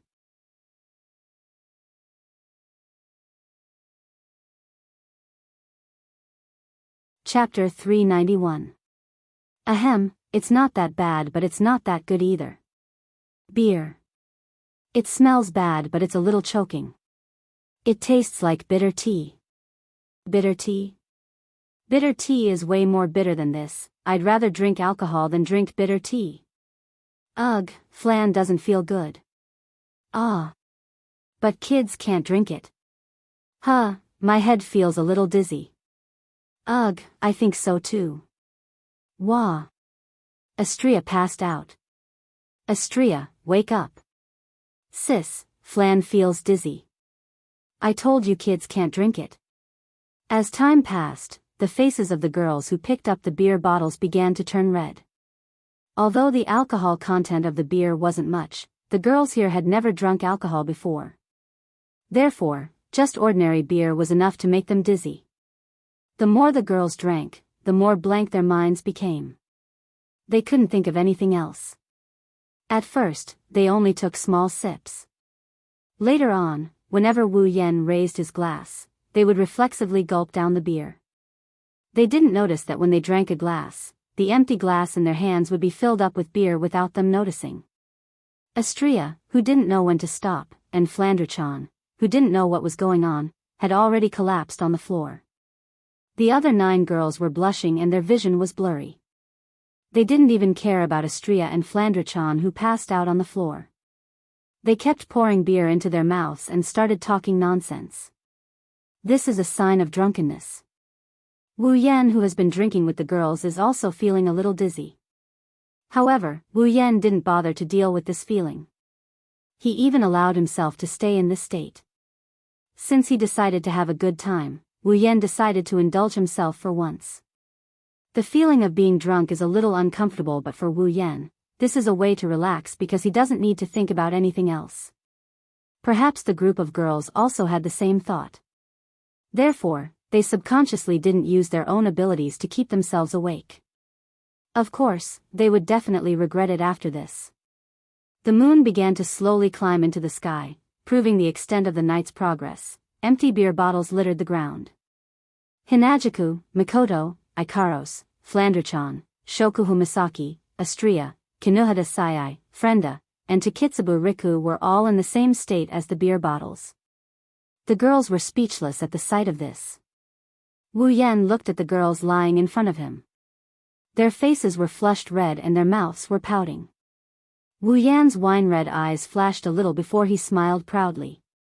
You want to compete with me in drinking? I might have lost to you 9 in the past, but now, I am a true ancestor. Even if I don't suppress the alcohol in my body, I won't lose to you girls, Wu Yan muttered while shaking his head. His gaze landed on Flanderchan and he bitterly smiled. I didn't think even Flanderchan would get drunk, this is a huge sin, Wu Yan wobbled as he stood up. He may have knocked out the girls, but he drank quite a bit as well. He didn't try to suppress his drunkenness, he's a bit drunk as well. He's trying his best to maintain some semblance of sanity. He knows that he can't let Flanderchan sleep on the ground. Wu Yan got up and picked Flanderchan up. He staggered into a room and covered her with a blanket. Looking at Flanderchan's blushing face, he smiled. She still had a smile on her face, it was as if she was dreaming of something good. Good night, little cutie. Wu Yan kissed Flanderchan on the forehead before he walked out of the room and closed the door behind him. Well then. Wu Yan's red eyes landed on the girls on the floor. He put his hands on his hips and laughed. This is such a good opportunity, if I don't throw you girls into a bed, I'll be letting myself down. With a chuckle, Wu Yan finally started the busiest night of his life. He carried 8 girls into another room and tossed them into a bed. He then walked out of the room and picked up another girl. Again and again, he tossed all 8 girls into the room. This room is the biggest room Wu Yan has seen since he came to this villa. Moreover, the bed is also the biggest in this villa, it can fit the bodies of 8 girls. Wu Yan couldn't help but feel sorrowful. Could it be that the owner of this villa also had the idea of sleeping together under the same blanket? Looking at the beauties in front of him, Wu Yan didn't have the time to think. He snickered and pounced on one of the girls. Coincidentally, it's Astria whom Wu Yan hasn't gotten his hands on yet. Wu Yan flinched when he realized that his casual pounce landed on Astria first. Then, he felt the softness of the body beneath him and the feeling of those large breasts pressing against his body. He took a deep breath and then, with a violent tug, he tore Astria's clothes apart. Due to the effects of alcohol, Wu Yan didn't hold back. He tore off her clothes again. In the blink of an eye, he was naked with Astria. Lowering his head, Wu Yan kissed Astria on the lips. At the same time, his hands slid across her smooth skin and he rubbed Astria's large breasts. You. Astria whimpered as she felt something entering her mouth. She subconsciously responded to Lin Sanjiu's words. The two kissed each other with their tongues intertwined. Both of them tried their best to squeeze and lick each other's bodies. Astria started following her body's instincts even though she was in a daze. Burying his face into Astria's chest, Wu Yan felt so blissful that he almost wanted to sing. The result of this action is a suffocating feeling as if all the air in his body has been sucked out of him. But, compared to the fatally slippery feeling, the suffocating feeling is nothing. Finally, Wu Yan sucked in the crimson red he coveted. Astria moaned and straightened her body. Under Wu Yan's relentless assault, Astria moaned repeatedly. Her crimson eyes slowly opened. There was a misty look in them. Under the influence of alcohol and her body, Astria's brain that wasn't good at thinking to begin with lost its ability to think. She looked at Wu Yan who buried his head in her chest and she moaned in a daze while moaning softly. Master, the delicate master, ignited the fire in Wu Yan's heart. Wu Yan pulled Astria under him and straightened his back. Astria's cries of pain echoed throughout the room. Aside from Flanderchan, this gluttonous angel who didn't fall for Wu Yan finally became a true sister to Chuju and the others. You master, Astria hugged Wu Yan tightly as she kept moaning. Her crimson eyes turned misty as she followed Wu Yan's movements. Her body moved up and down as she moaned incessantly.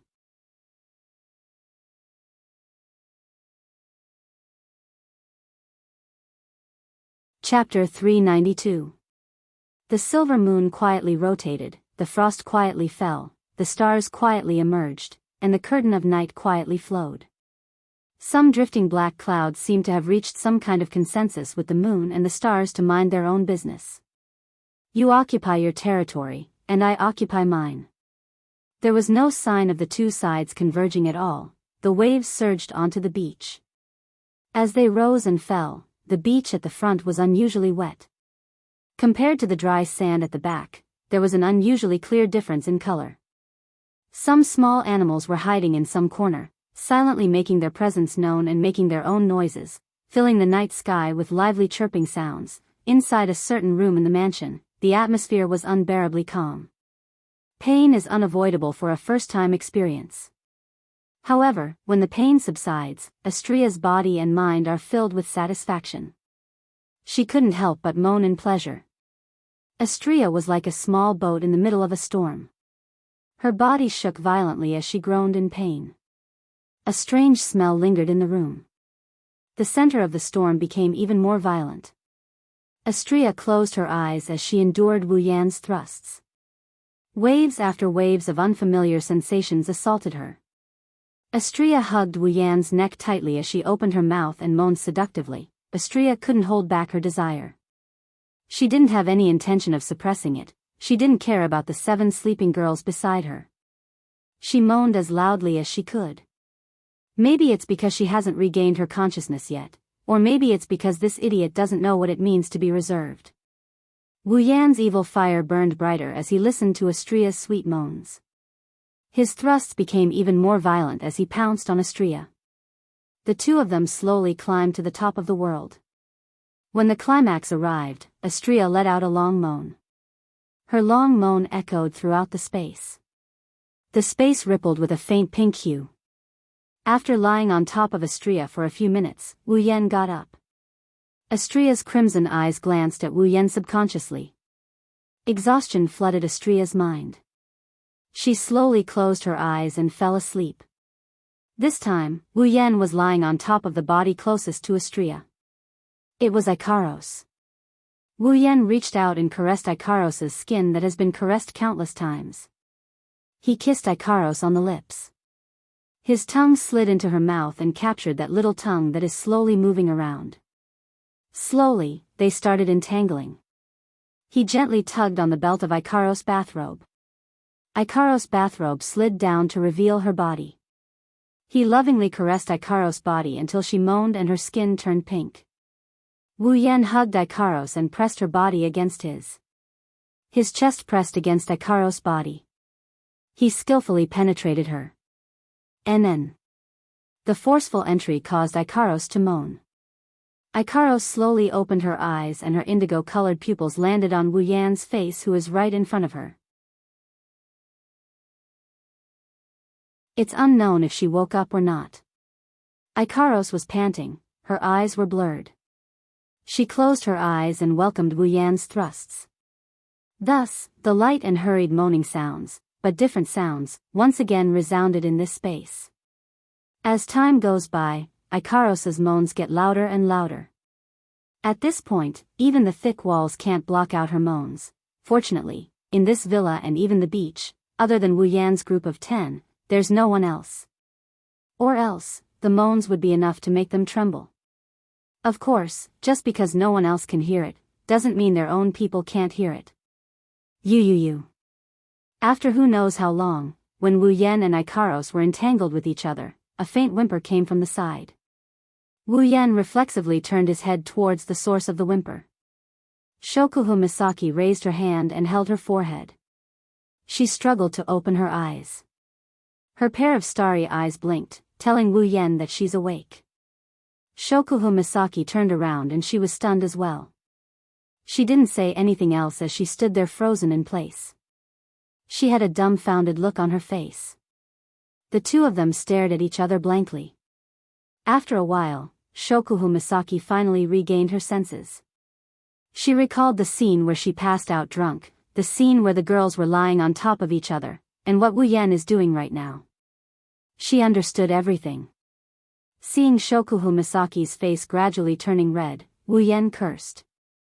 Without waiting for her to react, he reached out and pulled her over. You. What are you doing? Don't tell me. Shokuhu Misaki thought that her sobriety would make Wu Yan hesitate. Following Wu Yan's actions, her expression froze. The smart Shokuhu Misaki seemed to have figured out what Wu Yan was going to do. She had a bad feeling. Wu Yan, I'm warning you. If you make me and the other girls do that with you, I will. Shokuhu Misaki shouted at Wu Yan. But in the next moment, her words were blocked by Wu Yan's lips. You. Shokuhu Misaki was stunned. She slapped Wu Yan's chest, trying to break free from Wu Yan's grasp. Alas, she's a sports idiot. Against a true ancestor, the result is obvious. When Wu Yan tore off Shokuhu Misaki's bathrobe, Shokuhu Misaki was thoroughly embarrassed. She couldn't believe that she was going to sleep in the same bed with the other girls and do such a thing. Shokuhu Misaki could only whimper helplessly as she struggled in Wu Yan's arms. But when Wu Yan grabbed her breasts, Shokuhu Misaki went limp and all her strength disappeared. At this time, Wu Yan was still attacking Ikaros. Finally, after a loud moan, Ikaros's body collapsed on top of Wu Yan's body as if she lost all her bones. She panted heavily and closed her eyes in exhaustion. However, Wu Yan didn't stop. After leaving Ikaros's body, he immediately pressed Shokuhu Misaki on top of him and spread her legs apart. Don't. Shokuhu Misaki's weakness is too obvious. If Wu Yan gets his hands on her, she would be a lamb waiting to be slaughtered. She wouldn't be able to resist at all. Not to mention, Wu Yan isn't just controlling her, he's also tormenting her with all his might. Shokuhu Misaki kept begging for mercy. Shokuhu Misaki only had sex with Wu Yanhuan once. Now that she's about to have sex with him again, she was even more flustered than the first time. With her pride, sharing a man with another woman is already an unthinkable thing for her. Now that she's going to have to serve the same man, she couldn't accept the fact that she's going to have to serve the same man with him. But in the next moment, Wu Yan entered her forcefully again. Shokuhu Misaki could only moan in pain.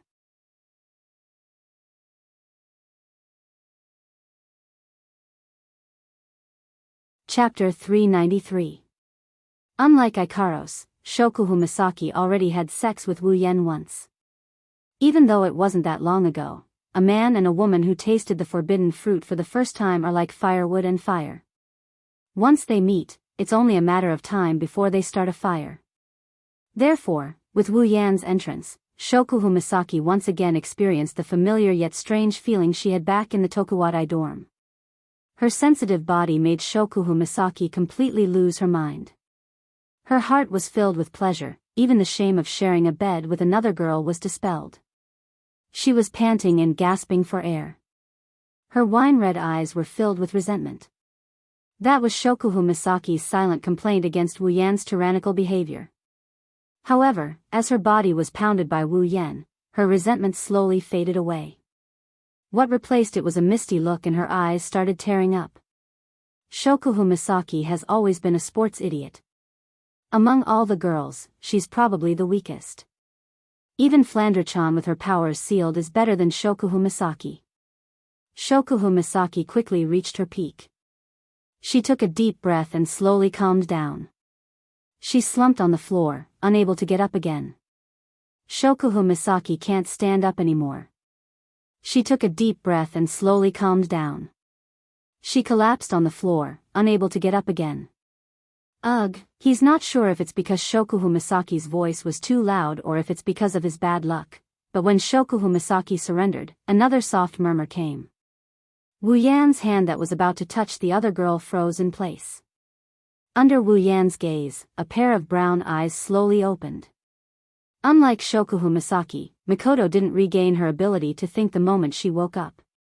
Maybe it's because Mikoto's alcohol tolerance isn't that good. When those brown eyes opened, there's a hint of drunkenness in them. Yen, not sure if Mikoto realized what's going on, but when she saw Wu Yan, she subconsciously called out and sat up on the bed. But Wu Yan didn't give her the chance. If Mikoto realizes what's going on, it won't be something that can be solved with just a few words. This violent and arrogant cis canon, ever since the first time he raped her together with Chuju, she refused to sleep with her best friend in front of Wu Yan. If she finds out that there are 8 girls in this bed, she's going to make a move. But that's not important. What's important is that there's an existence in this bed that Mikoto can't tolerate, Shokuhu Misaki. If Mikoto finds out that she's about to receive the same treatment as Shokuhu Misaki, and it's after Shokuhu Misaki, she's going to go berserk. So without waiting for Mikoto to get up, Wu Yan pounced on her and pinned her under his body. He reached out his hands and grabbed her breasts and started rubbing them. At the same time, he lowered his head and pressed it against her breasts, silencing her scream. Ugh! Ugh! Mikoto's tea-colored eyes widened as she looked at Wu Yan, who is so close to her. When her pair of bunnies fell into Wu Yan's hands, Mikoto's face instantly crumbled and turned into ripples. However, due to her prideful nature, Mikoto naturally couldn't accept Wu Yan's doting, so she quickly struggled to break free from him. Let me go. Let me go. Ah. Ah. Ah. Before she could finish, Wu Yan waved his hand and Mikoto's clothes and a belt flew into the air and landed below the bed. Wu Yan went straight in, silencing Mikoto's words, leaving only a soft moan in her throat. All that's left is Wu Yan's thrusts, thrusts, and thrusts. Following Wu Yan's assault, Mikoto's body's desire grew stronger and stronger. In the end, Mikoto's resistance grew weaker and weaker. Gradually, her resistance turned into resistance and resistance turned into desire. All the words that came out of her mouth were transmitted within the room by those 2 simple words. Then, thrusts, thrusts, and thrusts. When her body's desire completely drowned her, her rationality collapsed. Her 2 hands uncontrollably climbed onto Wu Yan's back. She closed her eyes and began to accept Wu Yan's assault. From start to finish, Mikoto didn't notice that there were a lot of bodies scattered around her. Among them, there were her good sisters, there were also her enemies. One has to say, this is a miracle. Soon, Mikoto welcomed her climax in her own moans. Under Wu Yan's unbridled assault, Mikoto finished everything in one go. The feeling of floating in the clouds, along with the tipsiness from before and the drowsiness of the night, caused Mikoto to fall into a deep sleep. At this time, Wu Yan's hand was already touching Chuju. This time, the accident didn't happen. Hinajaku was still drunk. Wu Yan gently lifted her up from her bed. Her bathrobe flew away without her knowing anything. Her body was also ravaged by a certain asterisk shoal without her knowing anything. She was also ravaged by a certain asterisk shoal. In her sleep, Chuju felt like she was in a hot spring. The water in the hot spring was very comfortable, it warmed her body. Moreover, it kept caressing her body. The warm water flowed into her body. The comfortable feeling made Chuju moan softly. There seemed to be waves in the hot spring. Her body could only go with the flow, up and down. However, the warm feeling was still there. After a long time, Chuju felt that the waves in the hot spring were getting stronger and stronger. The warm feeling in her body became clearer and clearer. Chuju kept moaning, until a certain important string in her body was touched. Chuju let out a long moan and sank to the bottom of the hot spring.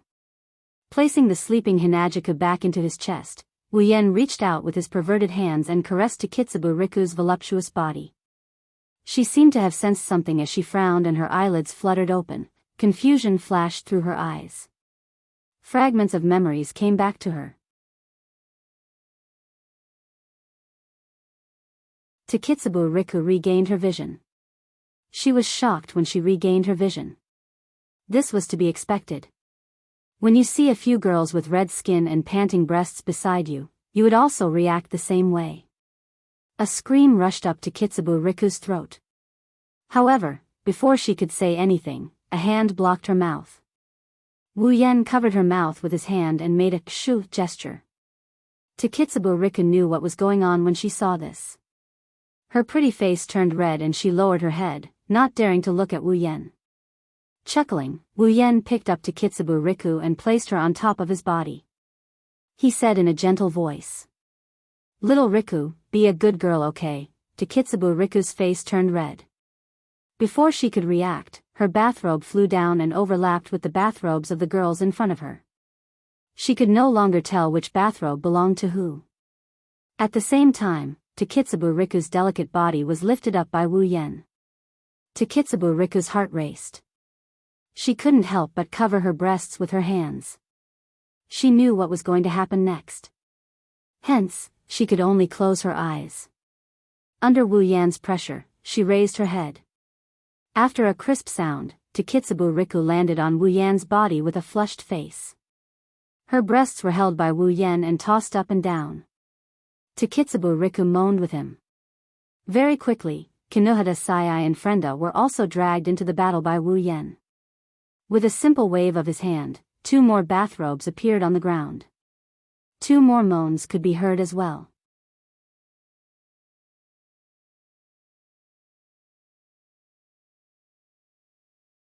Chapter 394. The sun slowly rose from the horizon. The night was chased away by the sudden appearance of the sun. The dark clouds on the horizon were suffused with specks of gold. The sky regained its luster. White clouds floated in from afar. Blue dotted the sky and the sea. Between the horizon and the sea, 2 different worlds on the same plane were dyed with the same shade of blue. When the sun shone on a villa by the beach, the peaceful scene in one of the rooms seemed to have been broken. The people who were asleep woke up. Wu Yan opened his eyes. The glaring sun shone on his eyelids. He wanted to raise his hand to block the sunlight, but he realized he couldn't raise his hand. In his wine-red eyes, the sleeping figures of Hinajuku and Mikoto appeared in his vision. Right now, the 2 of them are lying on his left and right respectively, each holding one of his arms. No wonder he couldn't raise his arms. He looked up and saw Hinajuku, Mikoto, Ikaros, Shokuhu Misaki, Astria, Kinohada Sayai, Frenda, and Kitsubu Riku lying on the same bed as him. Wu Yan was shocked. Fragments of memories from last night slowly flowed into his mind. Wu Yan finally remembered what he did last night. A smile appeared on his face. Wu Yan almost laughed out loud. He finally realized his dream of having all of his wives sleep on the same bed. Of course, other than Flanderchan, all of his summons are sleeping on the same bed as him. The sense of accomplishment is unimaginable. Of course, the summons here don't count as the Misaka sisters. Pride surged in his chest. He has never felt this proud before. This is a historical moment that could become a milestone in his life. Wu Yan tilted his head as he looked at the girls around him. Then, he said something that really deserves a beating. The Crystal Palace is endless. Comrade, you still have to work hard. Maybe even the heavens couldn't stand Wu Yan's pride. Under the infinite will of the universe, Chuju, Mikoto, Ikaros, Shokuhu Misaki, Astria, Kinohada Sayai, Frenda, and Kitsubu Riku all mumbled. Their eyelids started trembling. Wu Yan's smile froze and his heart started pounding. Seeing that the girls are about to wake up, Wu Yan's warning bell started ringing and he started screaming in his mind. After all, the so-called milestone in history was nothing more than him using alcohol in exchange for it. If he reminds the girls of what happened last night, Wu Yan would lose a layer of skin even if he doesn't die. Ikaros, Astria, and Kitsubu Riku should be fine. These 3 women are extremely obedient to me, so there shouldn't be any problems. Kinohada Sayai and Frenda, on the other hand, will definitely feel embarrassed. But considering their combat prowess and everything that happened in the past, there shouldn't be any problems. However, the other 3 are different. Chuju and Mikoto will definitely throw away their hatchet without hesitation. As for Shokuhu Misaki, even though she won't throw away her hatchet, she will definitely find a way to get him a hatchet and willingly throw herself at it. The danger level was simply S-class. Wu Yan chose to run away without hesitation. But the moment he moved, Wu Yan froze. Because his hands are being held by Chuju and Mikoto. No, while Wu Yan screamed in despair, the 8 girls shuddered and their eyelids fluttered open. Their eyelids fluttered open as well. 8 pairs of eyes scanned the room and looked at each other. After seeing each other's miserable state, the memory of last night finally returned to their minds. Then, under Wu Yan's gaze, the 8 girls' faces turned red. Ah! Between the beautiful horizon and the sea, on the deserted beach, inside the villa, a few extremely shocking voices gathered together and let out an earth-shattering scream that pierced through the clouds. Bang! The door to the room was violently flung open. Wu Yan came out of the room with his clothes in a mess. At the same time, Hinajaku with a crystal sword in her hand and Mikoto with an iron sand sword in her hand also flew out of the room with their clothes in a mess. The only difference is that the former is running away pathetically while the latter has a face full of killing intent. Wu Yan, who was running away, was shocked. He leaped away from his original spot.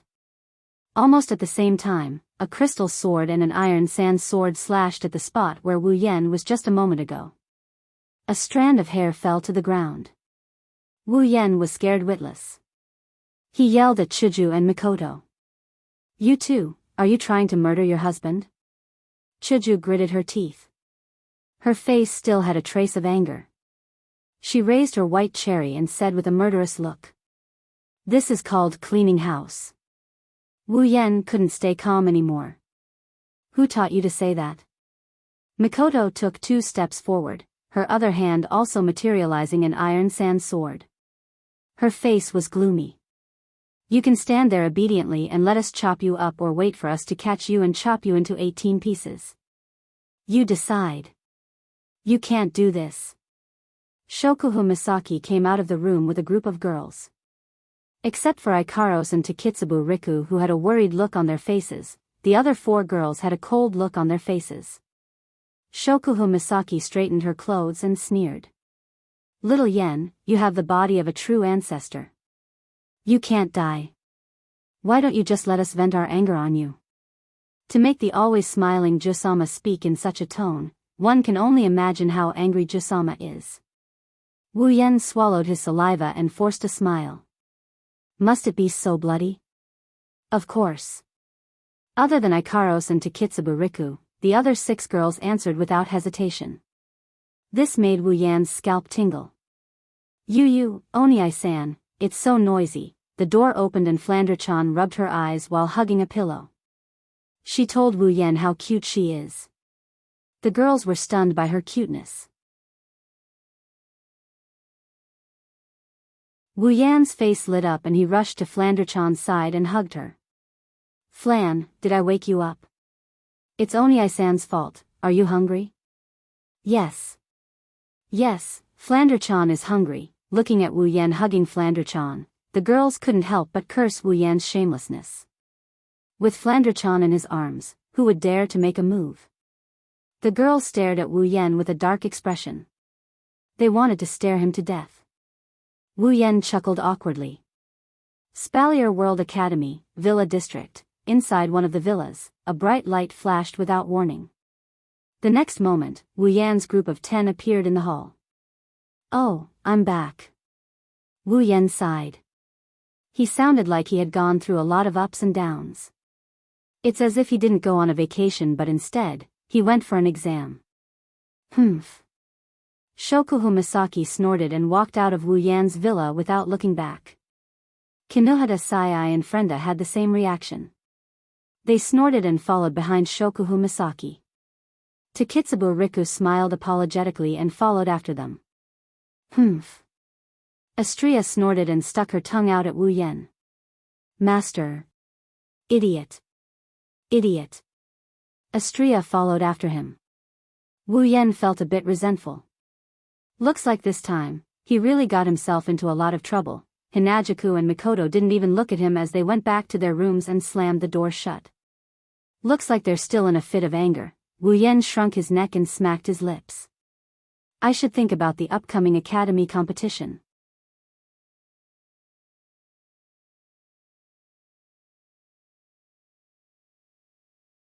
Chapter 395.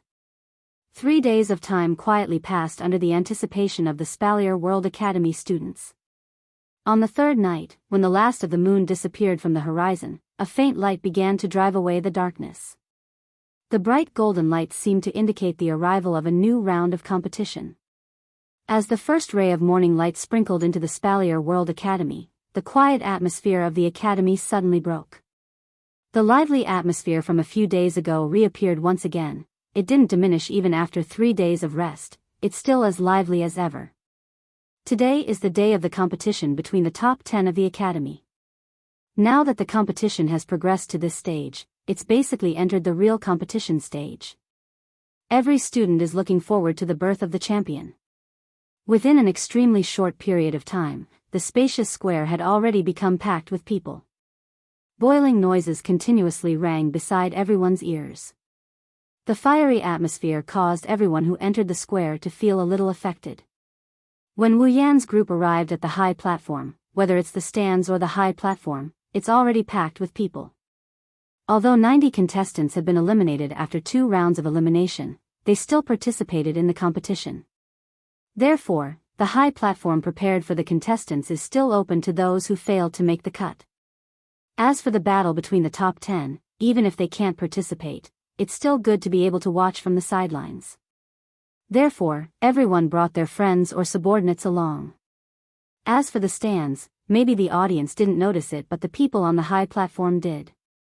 There's a lot of people in the stands, and they're all Spalier World Academy teachers.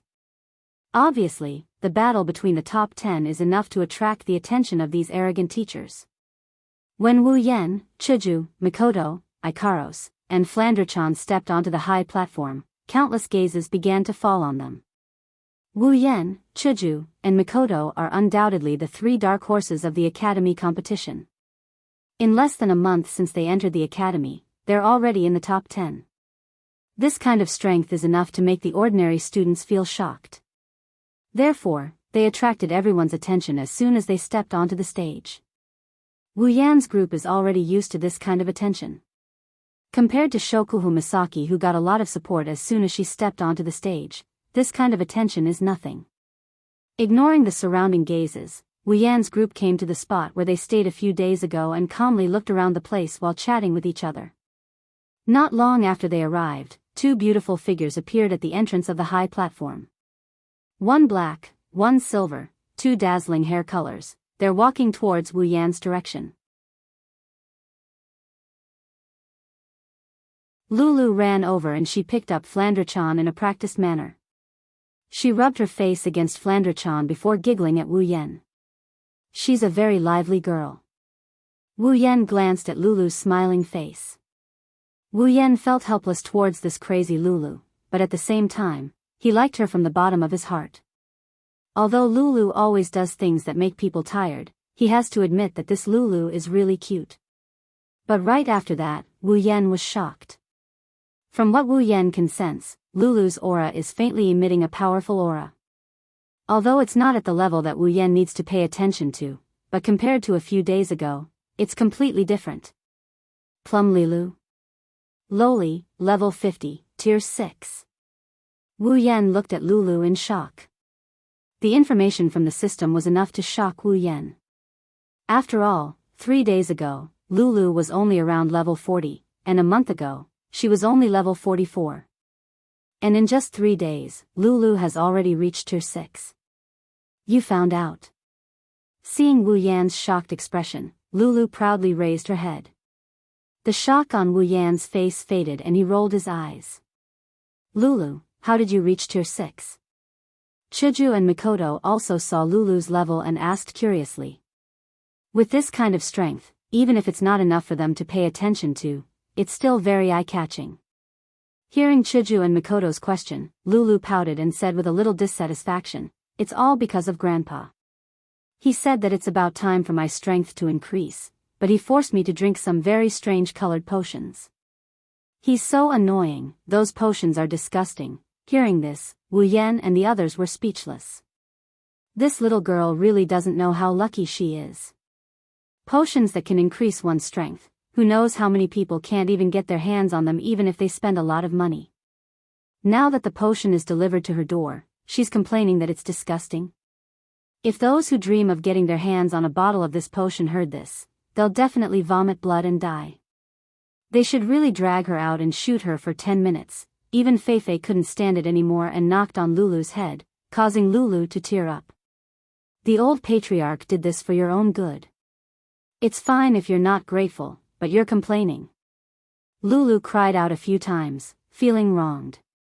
But it's really disgusting. The group of people helplessly rolled their eyes and no longer paid attention to this guy who was complaining about how happy he was. The group of people gathered together and began to chat, causing Lulu to yell out. Suddenly, the crowd started to stir. The group turned around and saw Shokuhu Misaki and the others at the entrance of the stage. As the most dazzling stars of the academy, the commotion caused by them was naturally bigger than Wu Yan's. Shokuhu Misaki glared at Wu Yan and walked away as if nothing happened. Wu Yan shrugged helplessly. It seems like she's still holding a grudge against him for sharing the same bed as her. After Shokuhu Misaki entered, Sylph, Kaya, and Jaffer also entered the stage. The three of them exchanged glances with each other and quietly walked to one side. They began to focus their minds and calm their breathing. It seemed that even they had no choice but to take the competition for the top 10 seriously. With the flow of time, the number of people in the square also increased. The noise also increased and mixed together. When a couple of rushing air sounds appeared in the sky above the square, the noise that permeated the square finally slowly died down. Numerous gazes were thrown towards the special seats on the tall platform. Over there, the upper echelons of the academy, led by the Thunder King, also took their seats. Under everyone's gaze, Lei Wang slowly stood up and announced. The third round of the academy tournament begins now. After 2 rounds of elimination, the top 10 contestants have finally been decided. According to the rules of the competition, the pairings for the battles will still be decided by random selection. As soon as he finished speaking, the Thunder Emperor placed a crystal ball in front of him and slowly raised it. At the same time, a projection was projected from the crystal ball. On it was the list of the top 10. The last 10 contestants will be randomly paired into 5 matches. The victors will be paired into 2 matches like the second round. The final contestant standing on the stage will be the champion of the tournament. Hearing the Thunder Emperor's words, the atmosphere in the arena immediately became a lot tenser. Everyone stared at the crystal ball on the special elevated platform in silence, their hearts faintly stirred. The final round of the Academy tournament is about to begin. The Thunder King chuckled softly. As if to whet everyone's appetite, he slowly opened the crystal ball and raised it in front of everyone. However, the smile on his face quickly disappeared and was replaced by a look of astonishment. When everyone saw the list of opponents on the crystal ball, they all had the same expression as the Thunder King. After the Thunder Sovereign recovered his wits, his gaze slowly shifted to a spot on the tall platform as he helplessly shook his head. The first match of the third round of the Academy tournament. Wu Yan versus Jaffer. The entire plaza was silent.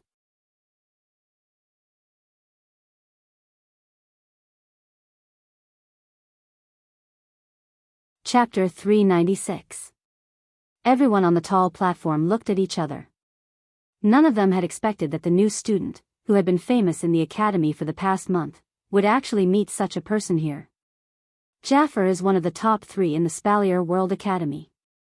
The only one who can compare to him is Ka, and the only one who can suppress him is Sylph. Wu Yan is strong. Wu Yan proved this point in the past month. However, compared to Jaffer, who is at the peak of Tier 8, at least in the eyes of the public, no one thinks Wu Yan is a match for Jaffer. Perhaps if it was Mikoto, they wouldn't doubt Jaffer's defeat. However, it's Wu Yan. They can only shake their heads helplessly. It's a pity that this powerful newcomer can only make it this far. Ka glanced at Wu Yan and sighed. There's a trace of regret between his brows. Even though Ka values Wu Yan's strength, he doesn't think highly of Wu Yan. After all, even though he's one rank higher than Jaffer, they're on par in terms of strength. Kaya can't tell how strong Wu Yan is. After all, Wu Yan didn't use Do Chi or magic, so he can't tell how strong he is. However, from the previous matches, Kaya can tell that Wu Yan hasn't reached Tier 8 yet. Without reaching Tier 8, even if Wu Yan is at the peak of Tier 7 and is only one step away from Tier 8, this one step is like the difference between heaven and earth. Only those who reach Tier 8 will know that at this level, the difference between tiers is not something that can be made up with just one or two powerful armaments and secret arts. Challenging someone above one's level might be possible in the lower or middle levels, but in the higher levels, that is, the 7th level and above, it was undoubtedly a fool's dream. At the very least, Kaya had never seen anyone like that. Everyone's gaze involuntarily turned towards Jaffer. As the person in question, Jaffer didn't show much emotion. His expression was extremely calm. In Jaffer's mind, only Sylph, Ka, Mikoto, and Astria are worthy of his attention. He doesn't really care about the others. Ha!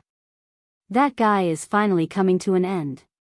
On the stage, Bing Mian almost jumped up and laughed out loud. Bing Ling lost to Wu Yan 3 days ago and he's still holding back his anger. He was cursing Wu Yan for running into Jaffer during the tournament, but he didn't expect it to come true. Bing Ling, who recovered from his injuries, furrowed his brows and looked at Wu Yan. No one knows what he's thinking. Yan. Lulu and Feifei looked at Wu Yan worriedly. They've been in the academy for a long time, so they know how strong Jaffer is. Please, have some faith in me, okay? Wu Yan looked away from the crystal ball projection and looked at Lulu and Feifei. He saw the worry on their faces and shook his head with a bitter smile. He rubbed Lulu's head. The other girls had a heavy expression on their faces. Even Hinajuku, Mikoto, Ikaros, and Flanderchan, who trusted Wu Yan all this while, couldn't help but look worried. After all, Jaffer is a rank 8 while Wu Yan is only level 68. True ancestor bloodline, infinite martial refinement, and King's Babylon make Wu Yan's strength immeasurable. However, they don't know if he's a match for a real rank 8. Wu Yan didn't know whether to laugh or cry when he saw the depressed looks on the girls' faces. Jaffer is strong, but it's hard to tell who will win in a real fight. With his current strength, Wu Yan can even defeat Sylph if he goes all out, let alone Jaffer. After all, Meteor Shower is something that even IYSSI and Archangel Divinity are wary of. It's not something Sylph can compare to. Even if she has a gold armament, Wu Yan is certain his Meteor Shower is much stronger. Of course, Meteor Shower is too powerful. Wu Yan doesn't dare to use it in this crowded plaza.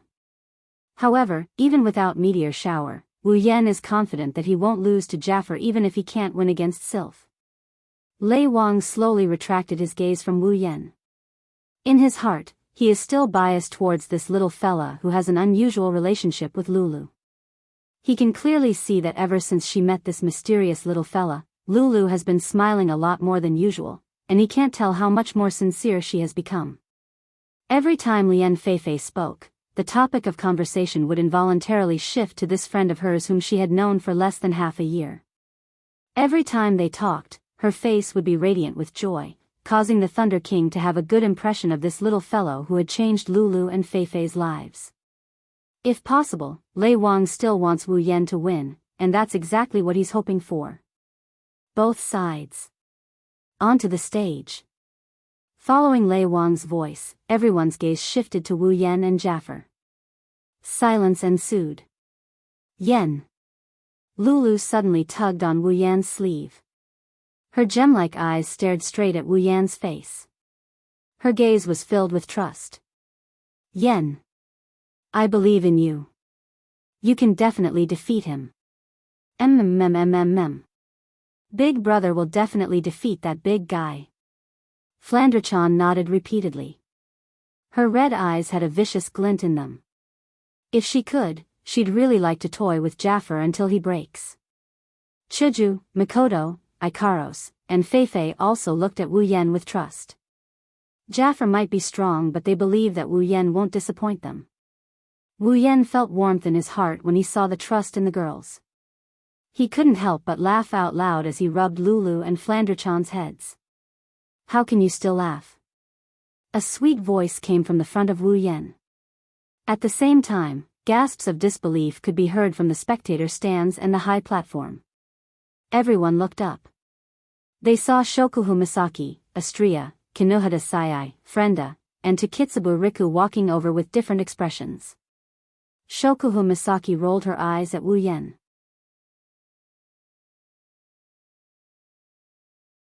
Judging from the way she complained just now, it's obvious that she's an acquaintance. Everyone was in an uproar. The Academy Queen, Shokuhu Misaki, the leader of Starlight Queen, the idol of every student.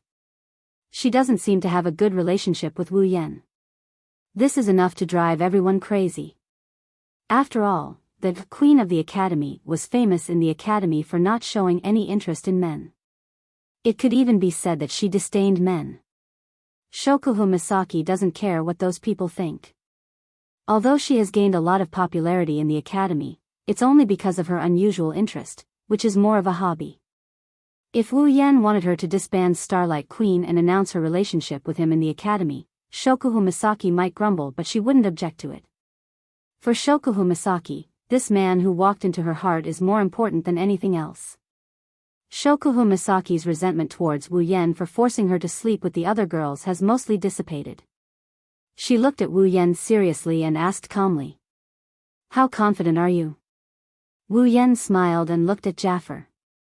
If you trust me, then 100%.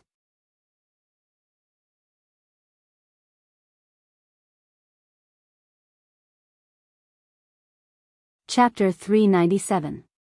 At the very least, if Wu Yan wants to drag Jaffer down, he can use the true ancestor's immortality to do so.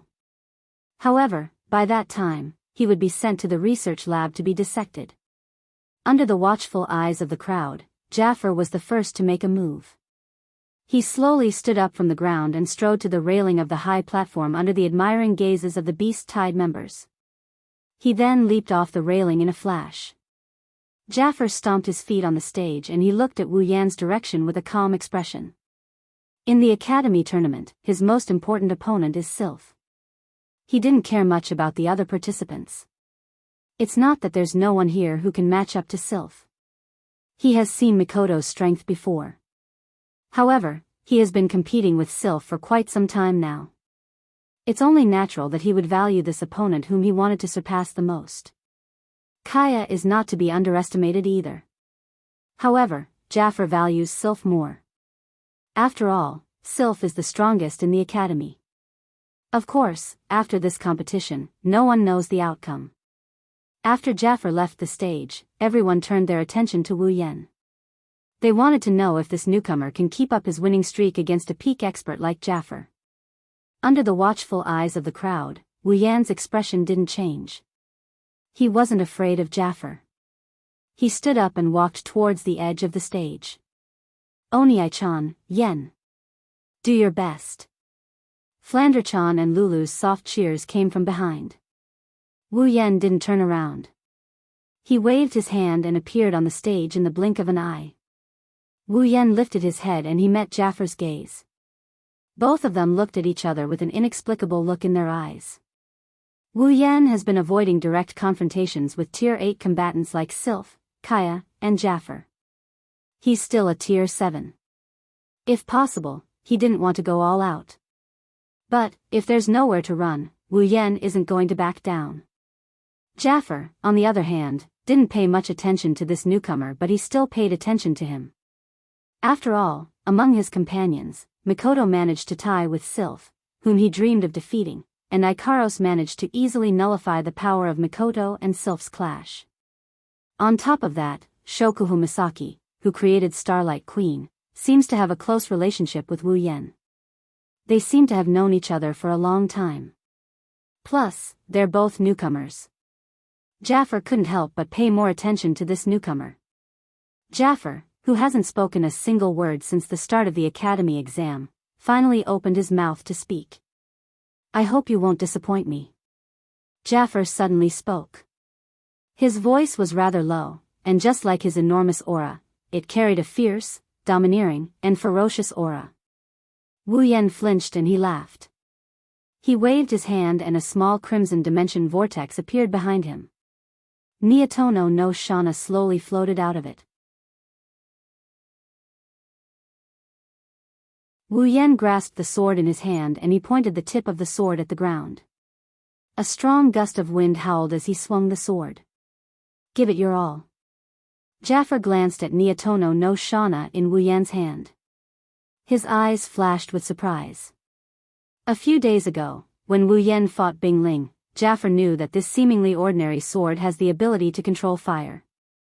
Now that he's facing it personally, Jafar felt that this newcomer might actually have something special about him. Jafar didn't take out his armament like Wu Yan did. Instead, he slowly extended his bear-like palms and curled them into a strange claw shape. Don't say I'm underestimating you. My armament will only be used against those who are qualified. Jafar waved his claw in front of him and an invisible gust of wind shot down. It left behind 5 tiny finger holes on the ground. Jafar faintly said, if you want me to use my armament, you will have to prove that you are qualified. Xiao Yan smiled but he didn't reply. For someone as strong and arrogant as Jafar, he won't look you in the eye unless you display strength that is worthy of his attention.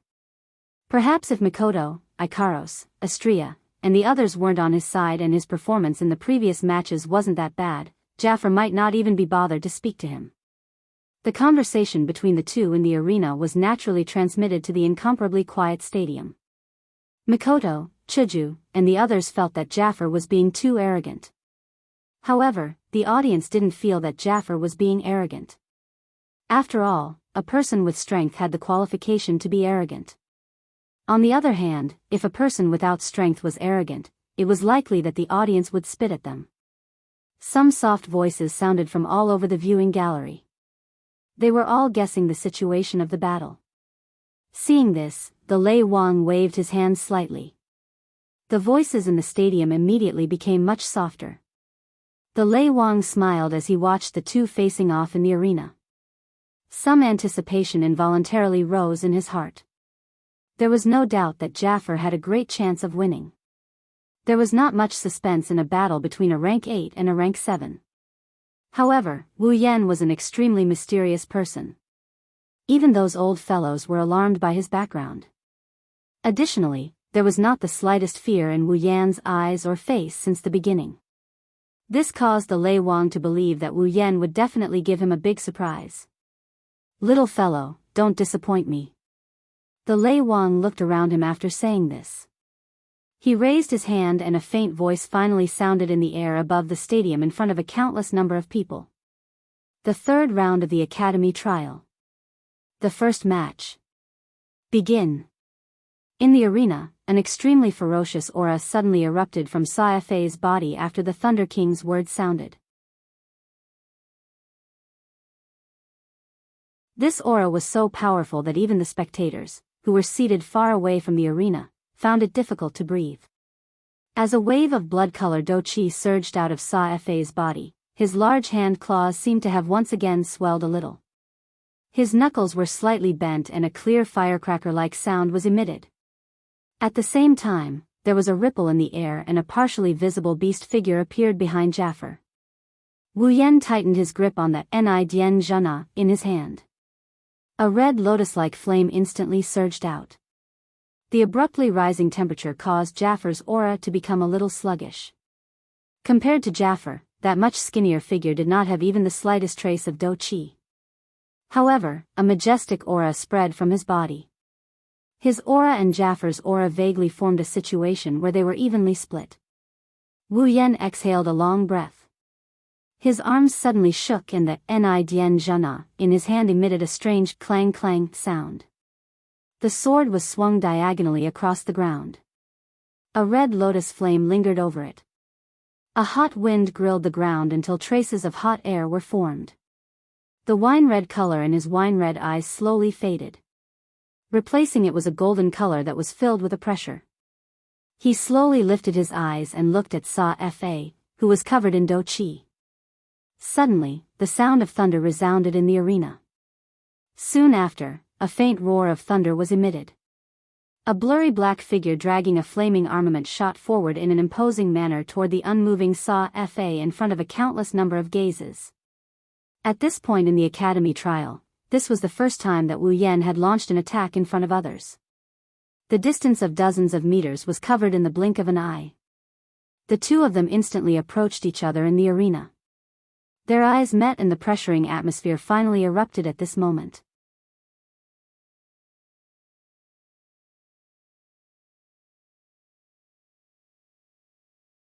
Chapter 398. Qi. Ni Dian Zana cut through the air like a red ray of light. It was accompanied by a hot air that caused the air to fluctuate as it ruthlessly slashed at the immovable Sa-Fa. The force was so strong that even the air beneath the sword was completely expelled. A low and deep sonic boom sounded like an explosion that resounded from underground. It was muffled and terrifying. The hot wind from the red lotus flame pressed Sa-Fa's special student uniform tightly against his skin. At a glance, one could tell that if this attack hit, forget about the sharpness of the armament and the force on it being able to seriously injure Sa-Fa, just the flames on it would be able to turn Sa-Fa into ashes. However, Sa-Fa's expression did not change because of the incoming attack from Ni Dian Xianxia. He indifferently watched Ni Dian Xianxia approach him. Sa-Fa finally moved when the sword was about to reach Sa-Fa's head. He casually took a step to the left and the sword fell with a loud bang, narrowly brushing past Sa-Fa's shoulder. Sa-Fa's claw suddenly curled slightly the moment Ni Dian Xianxia missed. Soon after, he casually swatted in a certain direction. The claw that seemed to be casually swatting the sword accurately hit the body of the Nian Temple Xianxia at the same time the sword fell. A powerful force surged out, ignoring the flames on the sword and pushing the Nian Temple Xianxia a little distance away. Wu Yan's movements inevitably paused for a moment when Ni Dian Xianxia's attack was interrupted. Sa-Fa took advantage of this pause and curled his hand into a beast claw with his palm facing the ground. It was accompanied by a cold and sharp wind as it grabbed at Wu Yan's chest. Wu Yan's golden eyes rotated. He extended his left hand at lightning speed and clenched it into a fist.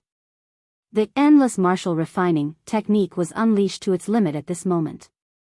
The force within his body swiftly gathered on his fist. Soon after, he viciously swung it out and collided with the incoming claw. Bang! A fist and a claw fiercely collided. A low muffled sound rang out from the point of contact between the fist and the claw. A ferocious force surged out and finally spread out in all directions. Wu Yan's body trembled slightly. He withdrew his long sword and fist and hurriedly retreated. Every step he took left a light footprint on the extremely hard ground. After leaving several footprints, Wu Yan's feet regained their lightness and landed in front of Sa-Fa. After completely dispelling the force from his hand, Wu Yan raised his head and looked at Sa-Fa, who had only taken one step back. A hint of seriousness appeared in his golden eyes. In a head-on collision, Sa-Fa's strength had almost completely suppressed him. This was the first time Wu Yan had been suppressed by someone ever since he exchanged for the endless martial refining technique. Coupled with the powerful body of a true ancestor, he had gained unparalleled strength.